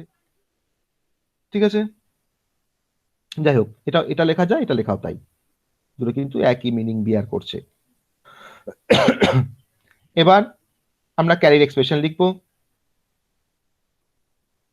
সি ইকুয়ালস টু, আমরা সামেশন দিয়ে এক্সপ্রেশন লিখতে পারি, কিন্তু আমরা নর্মাল এক্সপ্রেশনটা লিখবো। আমরা সে দু রকমের ফর্ম বলেছিলাম, স্ট্যান্ডার্ড ফর্ম আর ক্যানোনিক্যাল ফর্ম। আমরা কিন্তু স্ট্যান্ডার্ড ফর্ম লিখলাম, তারপর ক্যানোনিক্যাল ফর্ম লিখলাম। তো সি আউট, সরি সি বলছি, সি আউট ইকুয়ালস টু কি আছে? প্রথমে 1 কোথায় আছে? এখানে 1 আছে। 1 তার জন্য কি আছে? 3, মিন টার্ম 3 3 5 6 7। এই 3 যখন আমি জেনে গেলাম, 3 মানে তো 0 1 1, তার মানে কি লিখতে পারি? এবার বিসি, তাই না? তারপরে দেখ 3 পরে আছে 5, 5 মানে হচ্ছে 1 0 1, তাহলে এবিসি ভ্যালু যদি 1 0 1 হয়, তাহলে এ বি বার সি, তাই না? খুব সহজেই দেখ আমরা বলতে পারি এটা। তারপরে 6 আছে, 6 মানে হচ্ছে 1 1 0, তাহলে 1 1 0 হয়, তাহলে এ বি সি বার, তাই না? এ বি সি বার।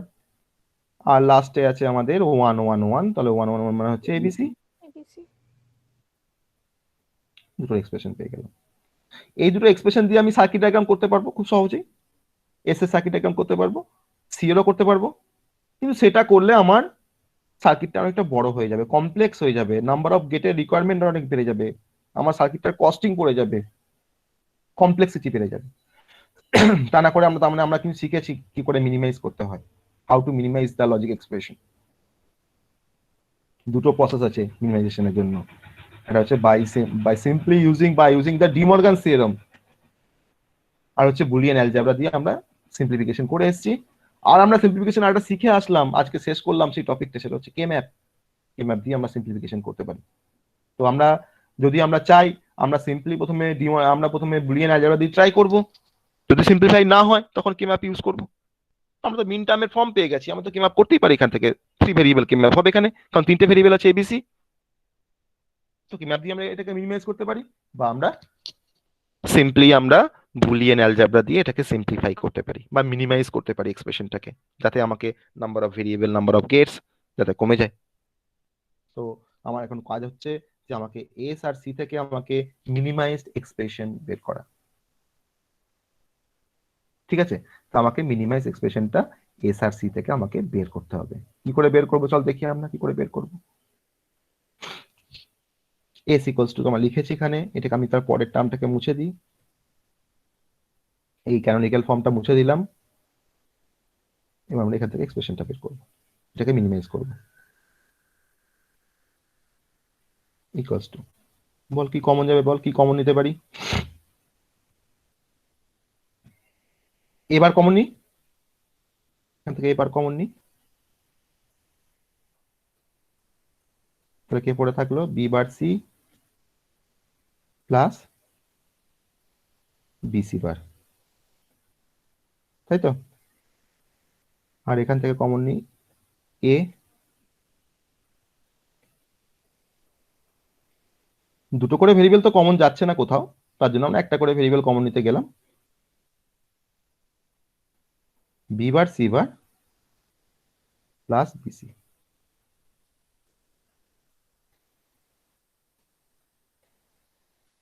বল এবার কি লিখবো বল। এবার এটা মানে আমরা কি লিখতে পারি, এটাকে আমরা সংক্ষেপে কি লিখতে পারি, B XOR C XOR C plus, এই জায়গাটা ভালো করে দেখবি, এর পরের লাইনটা, সরি এবার দিয়ে ফেলেছি, এ আছে এ, এটাকে আমরা কি পারি লিখতে বল, এটা নিয়ে আমরা কি লিখতে পারি, এটাকে XNOR এক্স নর হবে অবভিয়াসলি, এক্স নর, তাহলে B X not C, B X not C. XOR থেকে কেমন করে এক্স নট পাওয়া যায় রে,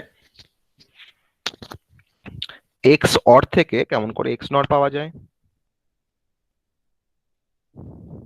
এটা তো আমার এক্স অর গেট, এটা তো আমার এক্স অর গেট, তাই তো। তাহলে এক্স অর গেটটাকে আমরা এক্স নট কেমন করে করতে পারি, এক্স অর এ কি করলে এক্স নট হয়ে যায়, নট গেট অ্যাড করে।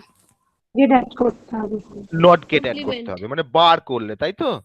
এখানে যদি আমি একটা নট গেট অ্যাড করে দিই আর যদি বাবেল অ্যাড করে দিই তাহলে কিন্তু এটা এক্স নট হয়ে যায়। তাহলে তো আমরা বলতেই পারি যে এক্স অর গেট আমার এক্সপ্রেশন ছিল A XOR B, A XOR বিটা হচ্ছে আমার এক্স অর এক্সপ্রেশন, তো তাকে যদি আমি বার করে দিই তাহলেই তো আমার এক্স নট হয়ে যায়, তাই না। এটা এই যে এ এক্স অর বি তার হোল বার, এটা মানেই তো এ এক্স নট বি। এটাকে এগ্রি করছিস কিনা বল সবাই, এটা ইকুয়ালস টু তো আমরা এটাই লিখতে পারি, তাই না। এক্স অর এর বার করলাম তবেই তো এক্স নট হলো, তো এক্স অর এর বার, এক্স অর মানে কি এক্স অর বি, তার বার করলাম তবেই তো এক্স নট আসলো, ঠিক আছে। ঠিক, হ্যাঁ হ্যাঁ কি না, হ্যাঁ তো। স্যার এক্স অর কে বার করলে আমরা এক্স নট পাই, এটা আমরা প্রুভ করতে পারি, আমরা আমরা দেখাবো, প্রুফ দেখাবো, আমরা এর পরের দিনে দেখাবো যে এক্স অর এর বার করলে এক্স নট হয়, সেটা আমরা প্রুভ করব, ঠিক আছে। তাহলে এবার দেখ এখানে এখানে আমি কি লিখছি দেখ, আমি এখানে এই কথাটা লিখতে পারি কিনা দেখ, এবার বি এক্স অর সি যা আছে থাকলো, আমি এক্স নটটাকে আমি এরকম ভাবে লিখতে পারি কিনা দেখ, এ যেমন আছে থাকলো, বি এক্স নট সি আছে, তাকে তো আমি এরকম ভাবে লিখতে পারি, বি এক্স অর সি তার হোল পার, হ্যাঁ কি না বল, হ্যাঁ পারি লিখতে, ঠিক আছে তো। এবার বলতো কি একটা জিনিস হয়ে গেল বলতো, এখানে একটা, এখানে কিন্তু একটা, A XOR B XOR X C. Or B XOR C. হ্যাঁ এখানে কি আসলো, A bar B plus A B bar, দেখ ভালো করে বোঝ কিন্তু, A bar B plus A B bar, তাই তো? এখানে এ বার বি বলছি, বি মানে কোনটা? বি মানে কিন্তু এখানে হচ্ছে বি এক্স অর সি, আর এটাকে আমরা এ বি এই বলছি। তাহলে এ bar B plus A B বার যদি হয় তার মানে তো এক্স অর বি, তাহলে এটা হচ্ছে এখানে এ এক্স অর, এখানে বি মানে কি? বি মানে হচ্ছে B XOR C, B মানে হচ্ছে বি এক্স অর সি। ঠিক আছে, পেলাম? এটা হচ্ছে আমার মিনিমাইজ এক্সপ্রেশন। তাহলে বি আর সি এর আমরা এক্সঅর করে যে আউটপুটটা পাবো সেই আউটপুটের সাথে আমরা এটাকে এক্সঅর করে দেবো, যে যেটা পাবো আউটপুট সেটা হচ্ছে আমার এস। বুঝতে পারলি সবাই সিম্পলিফিকেশনটা বা মিনিমাইজেশনটা? সবাই সবাই বুঝতে পেরেছিস? হ্যাঁ এক্সঅর এর স্যার। বার করে আমরা এক্স নট পাচ্ছি, সেই কনসেপ্টটাকে আমি এখানে অ্যাপ্লাই করলাম। ঠিক আছে, আর সিমিলারলি আমরা সিটাকেও সেইভাবে আমরা ভাঙতে পারবো, সিটাকেও আমরা সেইভাবে ভাঙবো, সিটাকে আমরা সেইভাবে ভাঙবো। এরকম ভাবে আমরা যদি মিনিমাইজ করা যায় আমরা মিনিমাইজ করব, মানে সি আউটটাকে। ঠিক আছে, তো সি আউটটাকে চল আমরা মিনিমাইজ করেই নি না, কতক্ষণ লাগবে আর? এখান থেকে কি যাবে কমন? কি কমন যাবে বল এখান থেকে? সি, সি কমন নি, সি কমন নিয়ে দেখ এবার বি আর এ বি বার থাকছে, তার মানে এক্স আর বি ডাইরেক্ট বসিয়ে দিলাম।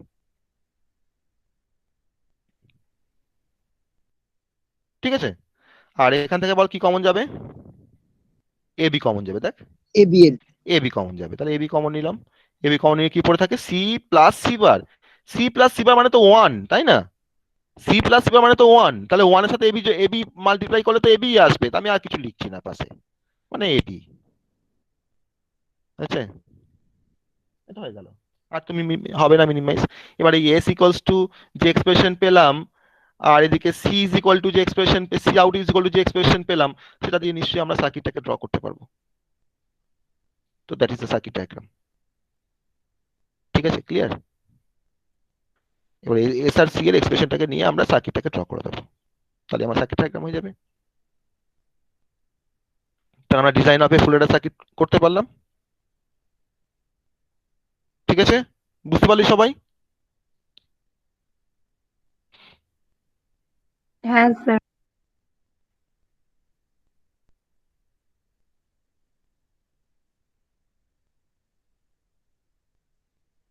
তো এরকম ভাবে আমরা কিন্তু ডিজাইন গুলো করব। যতগুলো আমি এক্সাম্পল দেখালাম কম্বিনেশনাল সার্কিটের, প্রত্যেকটাকে কিন্তু আমরা এরকম ভাবে আমরা ইমপ্লিমেন্ট করব, এরকম ভাবে আমরা সেগুলোকে আমরা ডিজাইন করব, প্রত্যেকটা সার্কিটকে আমরা কিন্তু এরকম ভাবে ডিজাইন করব। ঠিক আছে, তো এটা গেল আমাদের ফুল কনসেপ্ট। আমরা নেক্সট দিনে আমরা যেটা পড়বো সেটা হচ্ছে যে how to design a full adder circuit by using half adder circuit. আমরা হাফ অ্যাডার সার্কিট দিয়ে ফুল অ্যাডার সার্কিটকে ডিজাইন করব। আর প্রত্যেককে বাড়িতে ট্রাই করবি যে এক্সঅর এর বার করলে এক্স নর হয়, এটাকে প্রুভ করা। ঠিক আছে, prove the following expression A XOR B whole bar equals to XNOR B, এটাকে প্রুভ করার চেষ্টা করি বাড়িতে সবাই বাই ইউজিং বুলিয়ান অ্যালজেব্রা। ঠিক আছে, এটাকে প্রুভ করার চেষ্টা করবি সবাই। এলএইচএস টাকে নিয়ে নিবি, এটাকে ভেঙে এটাকে নিয়ে আসতে হবে তোকে। ঠিক আছে, তো এটা ট্রাই করবি। তাহলে আমরা ফুল অ্যাডার সার্কিট আমরা শিখলাম। তাহলে আজকে আমরা যেটা শিখলাম সেটা হচ্ছে হাফ অ্যাডার ফুল অ্যাডার সার্কিট কি করে ডিজাইন করতে হয়। এবার ডিজাইনটা যখন হয়ে গেছে, ডিজাইনের পরে কিন্তু আমরা এবার এই হাফ অ্যাডার ফুল অ্যাডার সার্কিট থেকে আমরা যা কিছু প্রবলেম, সেই প্রবলেমগুলো আমরা সলভ করতে পারবো নেক্সট দিনে। তারপরে আমরা সাবস্ট্রাক্টটা শুরু করব। ঠিক আছে, তো কোনো কোশ্চেন থাকলে আমাকে বল, কোনো কোশ্চেন থাকলে আমাকে বল, কোনো কোশ্চেন থাকলে আমাকে বল, আজ যেটা পড়ালাম।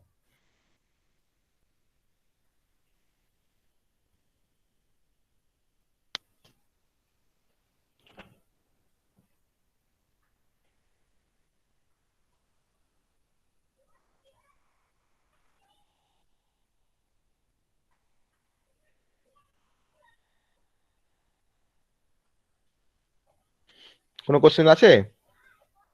না স্যার ঠিক আছে। না স্যার ঠিক আছে।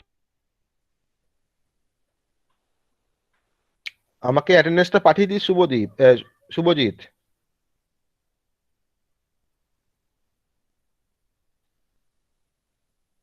আর যেটা বলছিলাম, যেটা বলার কথা ছিল সেটা হচ্ছে যে